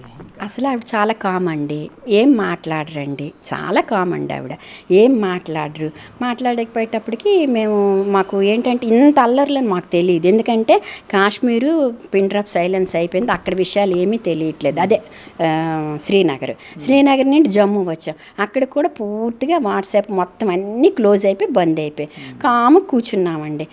కూర్చొని ఏంటది జమ్మూ నుండి ఢిల్లీ వచ్చామండి. ఢిల్లీ వచ్చి పక్కనే నేను కూర్చున్నానండి. ఎందుకో నేను ఇలా తిరిగానండి. ఆవిడ కూడా ఏంటో ఊసిపోకేమో ఇలా పెట్టుకొని ఇలాగా వాట్సాప్ ఓపెన్ చేశారండి. అంటే అప్పటికే ఆవిడకి ధైర్యం ఉంది, అంటే ఆవిడకైతే ధైర్యం ఉంది చంద్రమౌళి గారు వస్తారు అని. అంటే వీళ్ళు చెప్పారు కదండి, చిన్న హెడ్ ఇంజరీ అయ్యింది, వచ్చేస్తారు, ఐసీలో ఉన్నారు, మనం అదని. నేను ఆతర్ చెప్పాను, ఏంటి శశి అలా ఉందంటే, కొంచెం మనము ఇక్కడ మనకి భాష తెలియదు, మనం లోపలికి వెళ్ళనివ్వట్లేదు, వెళ్ళిన వాళ్ళు రానివ్వట్లేదు. మణి గారు మనం వెళ్ళిపోదాము, మన ఊరు మనక బోల్డ్ మంది మనకి డాక్టర్స్ మన ఊరికి వెళ్తే, కాకపోతే ఒక నెల 2 నెలలు పడుతుంది అంటే 2 నెలలు కాకపోతే 6 నెలలు పెట్టిన పర్వాలేదండి, చిన్న ఐసీలో ఉంది, చిన్న ఇదంట, అందుకు మనం తీసుకెళ్ళిపోదాం, వెళ్ళిపోయిన తర్వాత మనం అక్కడ ట్రీట్మెంట్ చేసుకుందామనే చెప్పామండి. ఆవిడ కూడా అదే నమ్మారండి. చెప్తుంటే అందుకే మేము ఫోన్లు ఎత్తలేదు.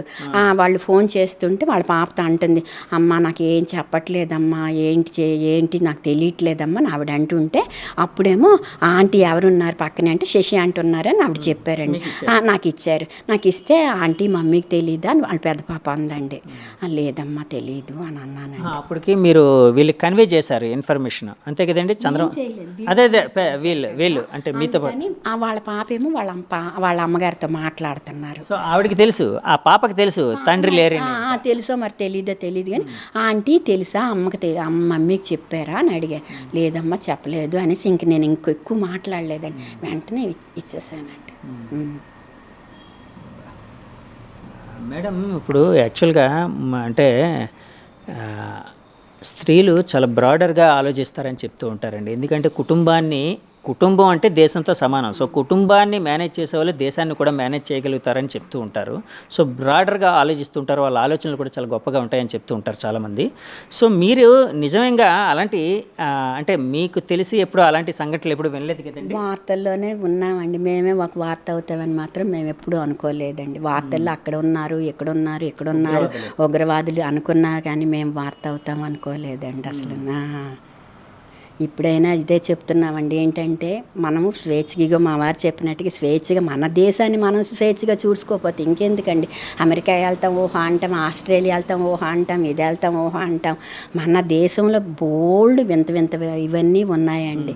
అన్నీ మనం చూసుకోవాలండి. ఆ చూసుకోవడానికి టెర్రరిస్టులు యావత్ ప్రపంచం మన దేశం రావాలండి. ఆ టెర్రరిస్టులని రూపుమాపితే మన దేశం బాగుంటుందని నేను అనుకుంటాను. అదండి, ఇప్పటికీ అది చేస్తున్నారండి మోదీ గారు, కానీ మరి ఇంకా చెయ్యాలేమో మరి నాకైతే మాత్రం అంత ఐడియా ఇది లేదండి. మేడం మీరు అంటే చంద్రమౌళి గారిని ఎదురుగా కూర్చోమండం అదంతా చూశారు కదా, అంటే ప్రత్యక్ష సాక్షి మీరు, అంటే మీ వాళ్ళు పరిగెడుతూ అంటే కొంచెం ముందున్నా మీరు చూశారు కదా, అంటే వాళ్ళు చంద్రమౌళి గారి ఆధార్ కార్డు తీసుకోవడం అలాంటివి ఏమైనా జరిగాయండి? అలాంటివి ఏమైనా చూసారండి? అసలు ఏమీ లేదండి, ఏం లేదండి. అసలు నిలబడ్డారండి, బయట కూర్చుండిపోయాడండి. కూర్చున్న వెంటనే అసలు ఇంకొక వర్డ్ మాట్లాడలేదండి. ఇతనికి కూడా అవ్వలేదు. అప్పుడే వాళ్ళకి టైం అయిపోతుందో ఏమిటో తెలియదండి. టక్కుమని అన్నారండి, నిమిషం ఒక్క సెకండ్ అండి ఇలాగ అన్నారు, ఇలాగ వచ్చేసారండి. ఈ మాట కానీ ఉల్లుకు కానీ ఏమీ చేయలేదండి. అదే లాస్ట్. అయిన తర్వాత మాత్రం శాంతి శాంతి శాంతి అనుకుంటే మాత్రం ఆయన వెళ్ళిపోయారండి.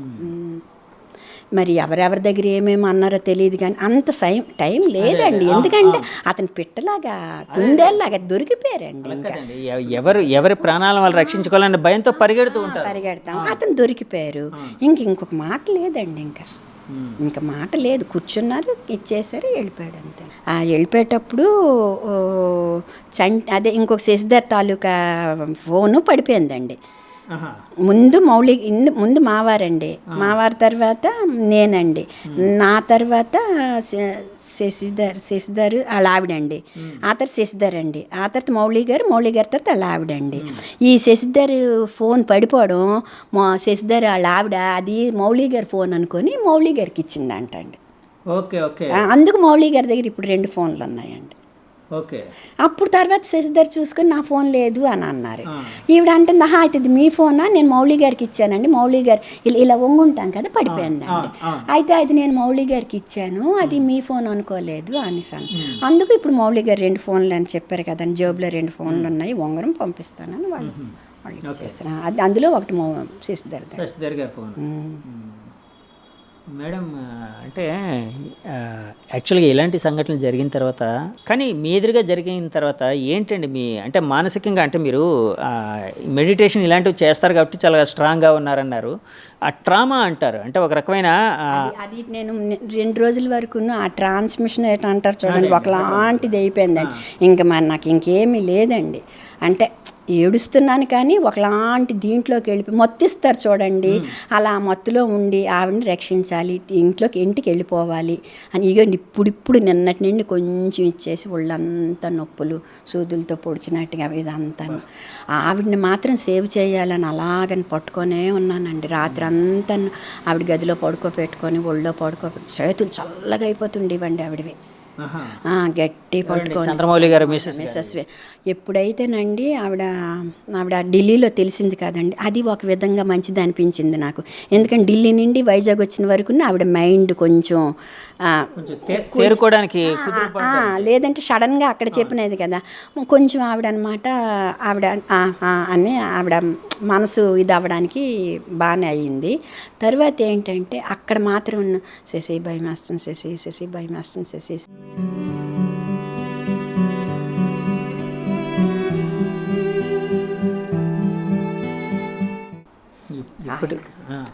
అమ్మ ఏంటంటే వాట్సాప్ చూసారండి. వాట్సాప్ చూసేసరికి వరుస అలా వచ్చేస్తున్నాయండి. వచ్చేసరికి శశి ఇదేటిది విశాఖ ఏంటది విశాఖవాసి దుర్మరణం, ఇదేటిది నేను చచ్చిపోతాను లా పెయింట్ అయిపోయారు. పెయింట్ అయిపోయారు. పెయింట్ అయిపోయారు. వెంటనే కొంచెం నీళ్ళేమో కొట్టానండి. నీళ్ళు కొట్టిన తర్వాత కూర్చున్న తర్వాత పడుకోబెట్టమన్నారండి. పడుకోబెట్టమనేసరికి అక్కడ ఏమీ లేవు. లేకపోతే ఏమో చున్నీ లేదండి, ఢిల్లీలో ఢిల్లీ ఎయిర్పోర్ట్లో ఈ చున్నీ తీసి వేసి ఆవిడని పడుకోబెడితే అప్పుడు 2 డాక్టర్లు వచ్చారండి. 2 డాక్టర్లు వచ్చి ఆవిడ కాళ్ళు ఎత్తిపెట్టి గట్టిగా ఇచ్చేసి ఇలా కట్టి కొంచెం నీళ్ళేమో వేస్తే అప్పుడు కొట్టుకేస్తారు అమ్మాయి అనుకుని డాక్టర్లు మరేం పర్వాలేదు ఆవిడతో మాట్లాడించండి అని చెప్పేసి వెళ్ళిపోయారు. కొద్దిసేపు పోయిన తర్వాత మణి అంటే అప్పుడు చాలాసేపు అయిన తర్వాత లేచి సిసి నాకేం అవ్వదు, ఏం పర్వాలేదు, నాకేం అవ్వదు అన్నారు. అమ్మాయి అనుకున్నాను. మేడం ఇప్పుడు ఆ జ్ఞాపకాలు అంటే ఇంకా ఇంకా నిద్రలోకి వస్తున్నాయండి? ఇంకా మరి వారం రోజులు అయ్యింది కదండి. ఇంకా అది అంటే అందులోంచి తేరుకోవడం చాలా కష్టమైన విషయం, అంతే కదండి? అంతే మరి. అలాంటి వాళ్ళని అంటే మీరు అంటే ఎందుకంటే పోయిన ప్రాణాలు 26 మంది అమాయకులు టూరిస్టులని. అదేనండి అన్నాను నేను. ఏంటంటే యుద్ధాలు జరుగుతూ ఉండేటప్పుడు కొంచెం చంపుకోవడం వేరు. వాళ్ళు ఎవరో తెలియదు, వీళ్ళు ఎవరో తెలియదు, అమాయక ప్రాణులను అలాగని పోనీ అతను కూర్చున్నారండి పాపం. కూర్చున్న మనిషిని ఇలాగిచ్చి పోనీ పరిగెట్టారు, అతనికి ఎదురు తిరిగారు, ఏదో చెప్పారు, అది ఇది అనేది కూడా లేదండి. కూర్చున్న మనిషిని అలా ఇది చేస్తే కుందేళ్ళని కూడా మనం ఆలోచించే కాలుస్తాం కదండి. అంత దీనిగానండి లేకుండా ఎలాగ మరి ఇది మళ్ళీ ఎంతండి చిన్న పిల్లలండి, టెర్రరిస్టులు చిన్నవాళ్ళండి. అంటే మరి సన్నంగా ఇళ్ళగే ఉన్నారండి, చిన్నపిల్లలండి, 20-25 సంవత్సరాల లోపు కూడా ఉండరేమోనండి. సన్నంగా యూనిఫామ్ వేసుకొని పొట్టిగా ఉన్నారండి. గన్లు అన్నీ పెట్టుకొని, గన్ మాత్రం ఇలా పెట్టుకున్నారండి. ఒక గన్ను, యూనిఫామ్ ఏమో గ్రీన్ది ఉందండి, ప్లెయిన్ అండి, గ్రీన్. లైఫ్లో ఎప్పుడు జరగకూడదు, అదే ఎప్పుడు జరగకూడదు, ఇదే లాస్ట్ అవ్వాలని ఆ దేవుని ప్రార్థిస్తున్నానండి. ఎందుకంటే ఇంకా మరి అలాగే తట్టుకునే శక్తులు కూడా చాలామందికి ఉండవు కదండి. నేను స్వయంగా అది అనుభవించాను. ఏదైనా చెడు ఎప్పుడు కూడా అనుభవించకూడదండి అది. అందుకని ఆ దేవుని ప్రార్థిస్తున్నాను, ఇదే లాస్ట్ అయిపోవాలి, భారతదేశం సుఖశాంతులతో ఉండాలండి. సార్ అంటే ఒకటి విన్నానండి నేను, అంటే మీడియాలో కూడా చాలా ప్రముఖంగా వచ్చింది. అక్కడ టెర్రరిస్టులు వాళ్ళందరినీ చంపేస్తూ ఒకరితోనే ఎవరితోనో కొంతమందితోని మీ ప్రధాని మోడీకి వెళ్ళి చెప్పుకోండి అని అన్నారని కూడా అంటే కొన్ని వార్తలు అయితే వచ్చాయండి. ఏంటి సార్ మీ ఫీలింగ్ ఏంటి దాని మీద? అంటే అలాంటివి జరిగే అంటే మీరు మీ ఎదురుగా ఏమైనా చూసారా అలాంటివైనా? అంటే నా దగ్గర ప్రత్యక్షంగా కాదు, కానీ అక్కడ బాధితులు మాత్రం చెప్పారు ఏంటంటే, ఇప్పుడు వెళ్ళి మీ ప్రధానితో చెప్పుకున్నా అంటే మీ మోడీతో చెప్పుకుని అన్నారు, మీ ప్రధాని కదా మీ మోడీతో చెప్పుకుని అన్నారంట. కానీ అది అంటే అది దుశ్చర్య కాదు, అది ఖండకావరం అది. ఎందుకంటే అతను భారతదేశ ప్రజలందరికీ ప్రధాని,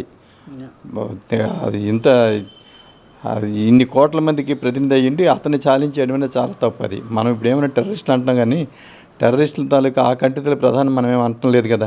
కాబట్టి ఆ మాత్రం కూడా ఇంకిత జ్ఞానం లేకుండా వాళ్ళ మాట్లాడడం, అది మన సార్వభౌమత్వానికి నిజంగా చెప్పాలంటే ఛాలెంజ్ చేయడం అది.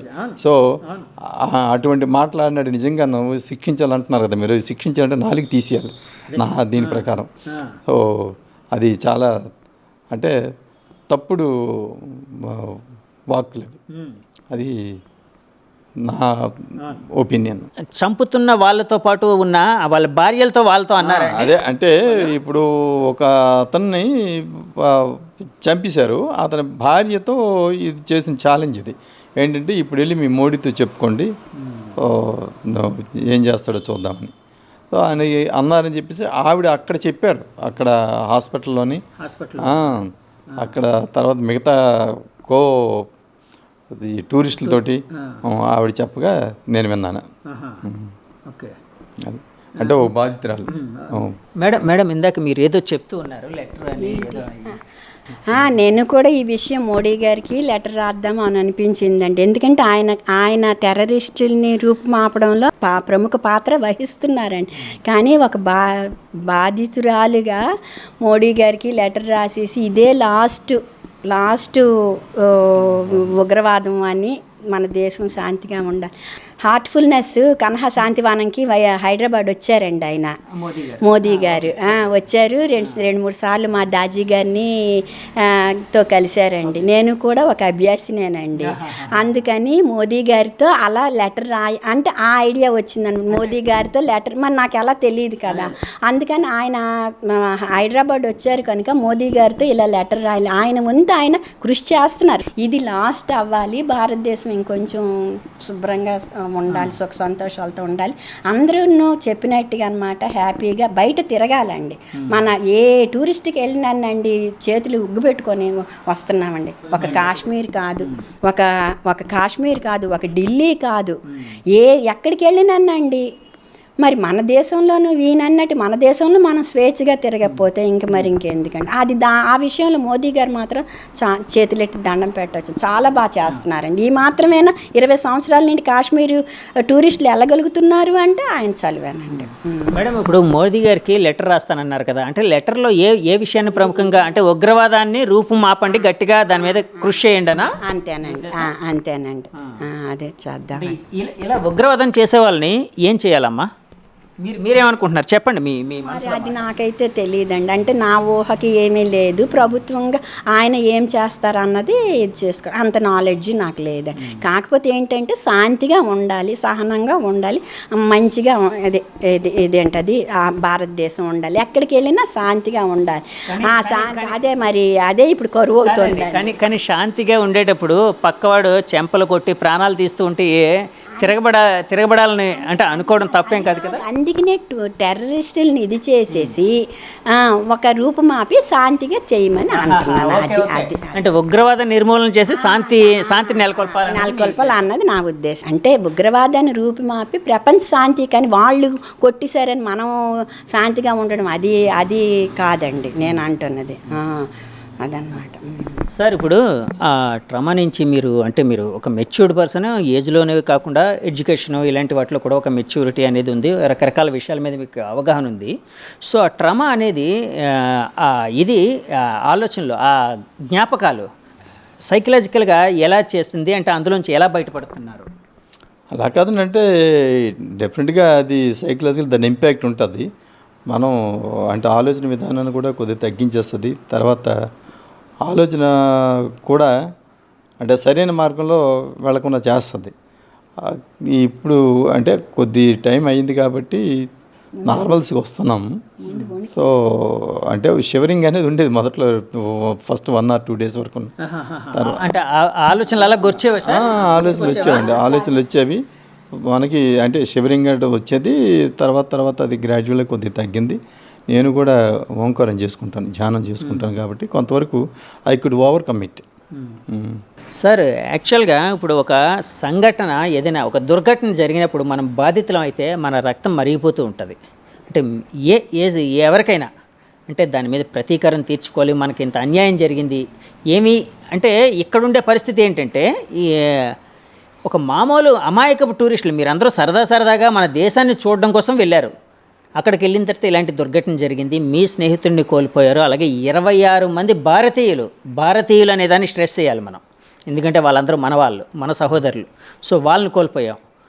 సో అంటే ఆ నెత్తురు ఉడుకుతూ ఉంటుంది, ఎందుకంటే ఇది చూసిన వాళ్ళకే నెత్తురు ఉడుకుతుంది. అలాంటి సమయంలోని పాకిస్తాన్కి సంబంధించిన వాళ్ళు, అంటే ఇందులో మా ప్రమేయం ఏమీ లేదు, కొంతమంది వాళ్ళ మంత్రులు అంటారు అక్కడ మోదీ వాళ్ళ ప్రభుత్వమే చేసుకుంది, అదంతానా వాళ్ళ ప్రభుత్వమే కాల్పించుకుంది అన్నట్టు కొన్ని మాటలు. తర్వాత మన ప్రభుత్వం కొన్ని అంటే సింధు జలాల ఒప్పందాన్ని రద్దు చేస్తూ వాళ్ళ దౌత్యపరంగా చర్యలు తీసుకోవడానికి దాన్ని స్టాప్ చేసింది. అంటే అక్కడ ఒక నాయకుడు బెంజీర్ భుట్టో గారి కొడుకు బిలవర్ భుట్టో అంటాడు, సింధు జలాలను వదలకపోతే రక్తం పారిస్తాము. ఇలాంటి వ్యాఖ్యలు వింటూ ఉంటే ఒక సగటు భారతీయుడిగా, ఒక బాధితుడిగా మీ అభిప్రాయం ఏంటండి? ఎలా అనిపిస్తుంది మీకు? అది తెలివి తక్కువ కామెంట్ అండి అది. ఎందుకంటే భారతదేశానికి 26 మందిని అన్యాయంగా చంపినప్పుడు మనం ఏ చర్యను తీసుకుంటాం, అది సహజంగా మన చేతిలో ఉన్నవని. దానికి రక్తం పారిస్తామని అనే ఛాలెంజ్ అన్నది అది అవివేకం, తెలివి తక్కువ. ఒక భుట్టో కొడుకు అన్నాడనంటే సహించవచ్చు. ఓ తికాయత్ అన్నాడు ఒక రైతు నాయకుడు, ఇండియా నుంచే అతను అన్నాడట, పాకిస్తాన్ రైతులు ఇబ్బంది పడిపోతారో అలా చేస్తేనే. అలాంటి దౌర్భాగ్యమైన దేశంలో ఉన్నాం మనం. ఎందుకంటే అతను భుట్టో అనకూడదు, కానీ ఆయన క్షమించేస్తాం. ఎందుకంటే ఆడ దేశం కాబట్టి, దేశం దాయాది, తర్వాత వాడి దేశ ప్రాముఖ్యత వాళ్ళకి అన్నాడు. మన దేశంలో దౌర్భాగ్యులు ఇలాంటి వీళ్ళు కూడా అక్కడ రైతులు కష్టపడిపోతారు, వాళ్ళని ఇబ్బంది పెట్టడం అవుతుందని చెప్పేసి మన దేశంలో ఉన్న వాళ్ళన్నందుకు మేము బాధపడుతున్నాం. వాడనికన్నా ఎక్కువగా వీడన్నందుకు బాధపడుతున్నాం మేము. అంటే మన దేశంలో వాళ్ళే మన సార్వభౌమత్వాన్ని దెబ్బతీస్తారు. దాన్ని దెబ్బతీస్తున్నారు కదండి. సింధు జలాలని మనం అడ్డుకట్ట వేస్తాం. ఎందుకు ఇస్తాం వాళ్ళకి? సింధు జలాలే కాదు, మిగతావి ఏ రకమైన సదుపాయాలు ఉన్నా మనం అనుభవించుకుంటా వాళ్ళకి ఇచ్చే పరిస్థితుల్లో మనం ఈ ప్రస్తుత పరిస్థితుల్లో అయితే ఉండకూడదు. ఎందుకంటే ఎన్ని రకాలైన చర్యలు తీసుకోవాలో అన్ని రకాల చర్యలు తీసుకొని ఈ టెర్రరిజంని అంతం చేయకపోతే ఈ ప్రపంచ దేశాలన్నీ ఏదో రోజున అంటే భస్మీపట్నం కాక తప్పదు. సార్, ఇప్పుడు చంద్రమౌళి గారి మిస్సెస్ గారు అంటే అందులోంచి ఎలా ఉన్నారు, ఆవిడ పరిస్థితి ఎలా ఉంది అంటే యాక్చువల్గా మేము అంటే ఇబ్బంది పెట్టడం అని కాదు కానీ అంటే ఆవిడ కోలుకున్నారా లేదా అన్న ఒక దాంతో అడుగుతున్నామండి. ఆవిడ ప్రస్తుతం అయితే ఇంకా కోలుకోలేదు. ఆవిడ ఇంకా అదే విచార సముద్రంలోనే సాగరంలో ఉన్నారు. ఇంకా రేపే మేము వెళ్దాం అనుకుంటున్నాం. ఇవాళ మంగళవారం కదా, మంచిది కదా వెళ్ళడం మనిషి, రేపు వెళదాం. అది 3వ తేదీన అదే కర్మ కూడా చేస్తున్నారు. 11 రోజు 12 రోజు కర్మ కూడా చేస్తున్నారు. ఇందాక ఆవిడ మొబైల్లో పెట్టారు. సో రేపు వెళ్ళి మేము కూడా లేటెస్ట్ అప్డేట్ చేసి తీసుకోవాలి ఆవిడ ఎలాగున్నారు ఏంటంటే. అప్పుడు ఆవిడ కూడా పరిస్థితి చాలా ఆందోళనకరంగా ఉన్నది. కారణం ఏంటంటే పిల్లలిద్దరూ పెళ్ళిళ్ళు అయిపోయారు, వాళ్ళు అమెరికా వెళ్ళిపోయారు. ఇప్పుడు చంద్రమౌళి గారు ఉంటే వీళ్ళిద్దరూ సంతోషంగా ఉందాం అనుకున్నారు. ఇప్పుడు ఆవిడ పరిస్థితి ఏంటో ఆవిడకి అర్థం కావట్లేదు. అందుకనే ఆవిడ చాలా అంటే అధైర్యంగాను ఆలోచన రహితంగాను ఉన్నారు. ఇప్పుడు తెలియట్లేదు ఆవిడకి ఏం చేయాలన్నది. సో రాబోయే కాలమే చెప్పాలి. సార్, ఇప్పుడు చంద్రమౌళి గారు సరదా మనిషి కదండి. ఎందుకంటే ఫోటోలు చూసినప్పుడు అయితే చాలా యాక్టివ్ పర్సన్ అన్నట్టు అనిపించింది మాకు. చాలా సరదా మనిషి, చాలా సేవా తత్పరుడు. అప్పుడు ఆ రోజుల్లో అంటే కరోనా వచ్చిన టైంలో కూడా అందరు ఇంటింటికి వెళ్ళి కరోనా మందులు పంచాడు. తర్వాత అందరికీ ఈ ట్రైబ్స్కు వాళ్ళకి వెళ్ళి శీతాకాలంలో వాళ్ళు చలితో బాధపడతారంటే వాళ్ళందరికీ దుప్పట్లు కొనిసి పంచి తీసుకెళ్ళాడు. ఇతను ఎస్ఎస్ అరకు వ్యాలీ అండ్ లంబసింగి వీటన్నిటికి వెళ్ళి తీసుకెళ్ళాడు. అలాగే ఇక్కడ ఇంకొక సంస్థ ఏదో సేవాతత్పర సంస్థ ఉంటే వాళ్ళకి వ్యాన్ కావాలంటే అతను ఇన్ఫ్లుయెన్స్ ఉపయోగించి ఒక వ్యాన్ కూడా స్టేట్ బ్యాంక్ ద్వారా శాంక్షన్ చేయించారు. రకరకాల సేవా తత్పరుడే. ఆర్థికపరమైన కమిట్మెంట్ ఉన్నా సరే అతను ముందుకు వచ్చేసేవాడు. అందుకే ఇప్పుడు యాక్చువల్గా మేము మా బ్యాంక్ వాళ్ళు కూడా చాలా అంటే నష్టపోయారు. ఒక మంచి కార్యకర్త అంటే మాకు కూడా ఇన్సూరెన్స్ క్లెయిమ్స్ ఇవన్నీ ఉంటాయి. వీళ్ళందరికీ సర్వీస్ అతను చేసేవారు. అలాగే ఇన్సూరెన్స్ కార్డు ఆన్లైన్ మాకు ఎవరికీ తెలియకపోయినా అతనే వచ్చి ల్యాప్టాప్ పట్టుకొని అందరికీ అన్ని రకాలుగా సహాయం అయితే చేసేవాడు. నెక్స్ట్ కొంతమందికి హాస్పిటల్స్ అయితే ఒకవేళ వెళ్ళలేరంటే ఇంటికి వెళ్ళి చేయడం, ఇవన్నీ కార్యక్రమాలు అయితే సేవా కార్యక్రమాలు చేసేవాడు అతను. Next that is not limited only to the state bank retirees, మిగతా వాళ్ళు కూడా చేసేవాడు అది. సార్, ఇప్పుడు ఆయన పార్థివ దేహం వచ్చినప్పుడు కూడా ఒక ఉద్రిక్తమైన వాతావరణం నెలకొంది. అంటే జై భారత్ అంటూ పాకిస్తాన్ ముర్దాబాద్ అంటూ ఇలా నడిచింది అని విన్నానండి. ఏంటి సార్ ఆ రోజు అక్కడ పరిస్థితి ఎలా ఉందండి? అంటే ప్రజల తలకు ఉద్రేకం అలా ఉన్నది. అది వాళ్ళ ఆవేశం. ప్రజలు నిజంగా చెప్పాలనుకుంటే అతని మీద ఉన్న అభిమానం కొద్ది ఇవేవి చేస్తే వచ్చేవి కావు ఇవి. సో ప్రజలు అనడం అది యథార్థం. నెక్స్ట్ దానికి అతను అర్హుడు కూడాను ఆ స్లోగన్స్కి. సో బ్యాంక్ వాళ్ళే కాదు, బ్యాంకేతరులు కూడా, తర్వాత మిగతా ఒక స్టేట్ బ్యాంక్ కాదు మిగతా బ్యాంకులు, ఇన్సూరెన్స్ కంపెనీ వాళ్ళు కూడా వచ్చారంట. తర్వాత మేము ఈ ర్యాలీ చేసినప్పుడు బార్ అసోసియేషన్ కూడా వచ్చింది. బార్ అసోసియేషన్ కూడా పార్టిసిపేట్ చేసి అతని తాలూకా సేవలను కొనియాడారు. సార్, మీరు అంటే ఈ ట్రామా నుంచి కోలుకోవాలని మనస్ఫూర్తిగా కోరుకుంటున్నానండి. అలాగే ఇలాంటి ఉగ్రవాద చర్యల వలన మీలాంటి వాళ్ళే కాకుండా ఎవరు మన భారతీయులు అనే వాళ్ళు ఎవరు ఎఫెక్ట్ అవ్వకూడదని నేను మనస్ఫూర్తిగా కోరుకుంటున్నాను. ఆ విధంగా అంటే ప్రభుత్వ చర్యలకి అందరూ మద్దతు ఇవ్వాల్సిన అవసరం అయితే ఉంది. నేనైతే మీడియా ముఖంగా ఇప్పుడు నేను మా వ్యూవర్స్కి కూడా చెప్తూ ఉన్నాను, అందరూ ప్రభుత్వ చర్యలకి ప్రభుత్వం తీసుకునే ప్రతి చర్యని సమర్థించాల్సిన అవసరం ఉంది, పార్టీలకు అతీతంగా. సో మీరు కూడా అదే భావిస్తున్నారు కదా? నేను కూడా అనుకుంటుంటే ఇక్కడ పార్టీలు అన్నది ఇమ్మెటీరియల్. పార్టీలకు అతీతంగా జాతీయ సమగ్రత, జాతీయ రక్షణ అవసరమైనప్పుడు అందరి ఇంక్లూడింగ్ అపోజిషన్ పార్టీస్ వాళ్ళ తాలూకా బాధ్యత ఇది. వాళ్ళకి కూడా బాధ్యతే. అపోజిషన్ అంటే రూలింగ్లో చేసిన అన్నిటికీ మనం వ్యతిరేకించడం కాదు. జాతీయ భద్రత వచ్చినప్పుడు అన్ని పార్టీలు కలిసి చేయాలి. మిగతా దేశాలను చూసి మన నాయకులు నేర్చుకోగలగాలి ఇందులోని. అది నేను చెప్తున్నాను. ఎందుకంటే ఈవెన్ ఇజ్రాయిల్కి వచ్చే సమస్య వచ్చినప్పుడు కూడా ఇజ్రాయిల్లో కూడా మనకన్నా తెలివైన వాళ్ళు, ప్రపంచంలో అంతకన్నా తెలివైన ఇజ్రాయిల్స్.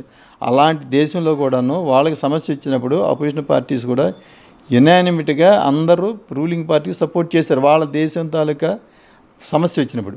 అలాగే మన దేశానికి సమస్య వచ్చినప్పుడు మన తాలూకా అపోజిషన్ పార్టీ లీడర్స్ అంటే వీళ్ళు కూడాను ఈ పాలిటిక్స్ని పక్కన పెట్టి జాతీయవాదానికి సమర్థించాలని నేను కోరుకుంటున్నాను. సార్ అది జరగాలి. మన భారతదేశం శాంతి సౌభ్రాతృత్వాలతో ఉండాలి, మనం సుసంపన్నంగా ఉండాలని మనస్ఫూర్తిగా కోరుకుంటున్నాను సార్. Thank you sir. అంటే మిమ్మల్ని ఇబ్బంది పెట్టాలని కాదు, కానీ మీ ద్వారా అక్కడ జరిగిన సంఘటనలు ఏంటో మా ప్రేక్షకులకి తెలియజెప్పాలని చెప్పి ఇంటర్వ్యూ అయితే చేశానండి. థ్యాంక్ యూ వెరీ మచ్ అండి మీ సమయం కోసం. న్యూస్ చూసారు కదండి, పెహల్గామ్ దుర్ఘటనలో ప్రాణాలతో బయటపడ్డ అదృష్టవంతులు కొంతమంది ఉన్నారు. సో వాళ్ళు తమ అనుభవాల్ని చెప్పారు. ఇప్పుడు అప్పన్న గారి దంపతులు ఎవరైతే ఉన్నారో, అప్పన్న దంపతులు గారు, సో వాళ్ళు మనతో అనేక విషయాలు పంచుకున్నారు. వాళ్ళు అక్కడ కళ్ళకు కట్టినట్టు చెప్పారు. అంటే ఎదురుగా వాళ్ళు అంటే ఎలాంటి దయ జాలి లేకుండా అక్కడ ఉండే వాళ్ళని చంపేశారని చెప్పి ఇలాంటివి అంటే వాళ్ళు చెప్తూ ఇలాంటి సంఘటనలు ఇంకెప్పుడు జరగకూడదు, భారతదేశం అంతా బాగుండాలి, మన దేశంలో మనం ఎక్కడికైనా వెళ్ళే స్వాతంత్రం ప్రతి ఒక్కరికి ఉండాలి, అది కాశ్మీర్ అయినా కన్యాకుమారి అయినా ఎక్కడికైనా వెళ్ళగలగాలి, ఎలాంటి భయం లేకుండా వెళ్ళి మన దేశాన్ని సందర్శించే శక్తి మనకు ఉండాలని చెప్పి కూడా వాళ్ళు చెప్పారండి. ఇలాంటి ఉగ్రవాద చర్యలు ఏ ఉన్నా కూడా ఎలాంటి దయా జాలి లేకుండా మన ప్రభుత్వం వాళ్ళ మీద చర్యలు తీసుకునే విధంగా కూడా జరిగిన రోజే మనందరం బాగుంటామండి. సో ఇలాంటి సంఘటనలు ఇంకెప్పుడు జరగకూడదని కోరుకుంటూ, అంటే నా జీవితంలో ఇంకెప్పుడు ఇలాంటి అంటే సంఘటనలకు సంబంధించి ఎలాంటి ఉగ్రవాద చర్యలకు సంబంధించి నేను ఎప్పుడు ఎలాంటి ఒక రిపోర్టింగ్ కూడా చేయకూడదు, అలాంటి రోజు నా జీవితంలో రాకూడదు, అంటే ఇలాంటి ఉగ్రవాద సంఘటనలు ఇంకెప్పుడు జరగకూడదని మనస్ఫూర్తిగా కోరుకుంటున్నానండి. భారతీయులందరూ జై హింద్ అంటూ కులమతాలకు అతీతంగా మన దేశం వెంట ఉందాం, మన దేశాన్ని ముందుకు తీసుకుని వెళ్దామండి. Thank you very much. Signing off me Jagadish.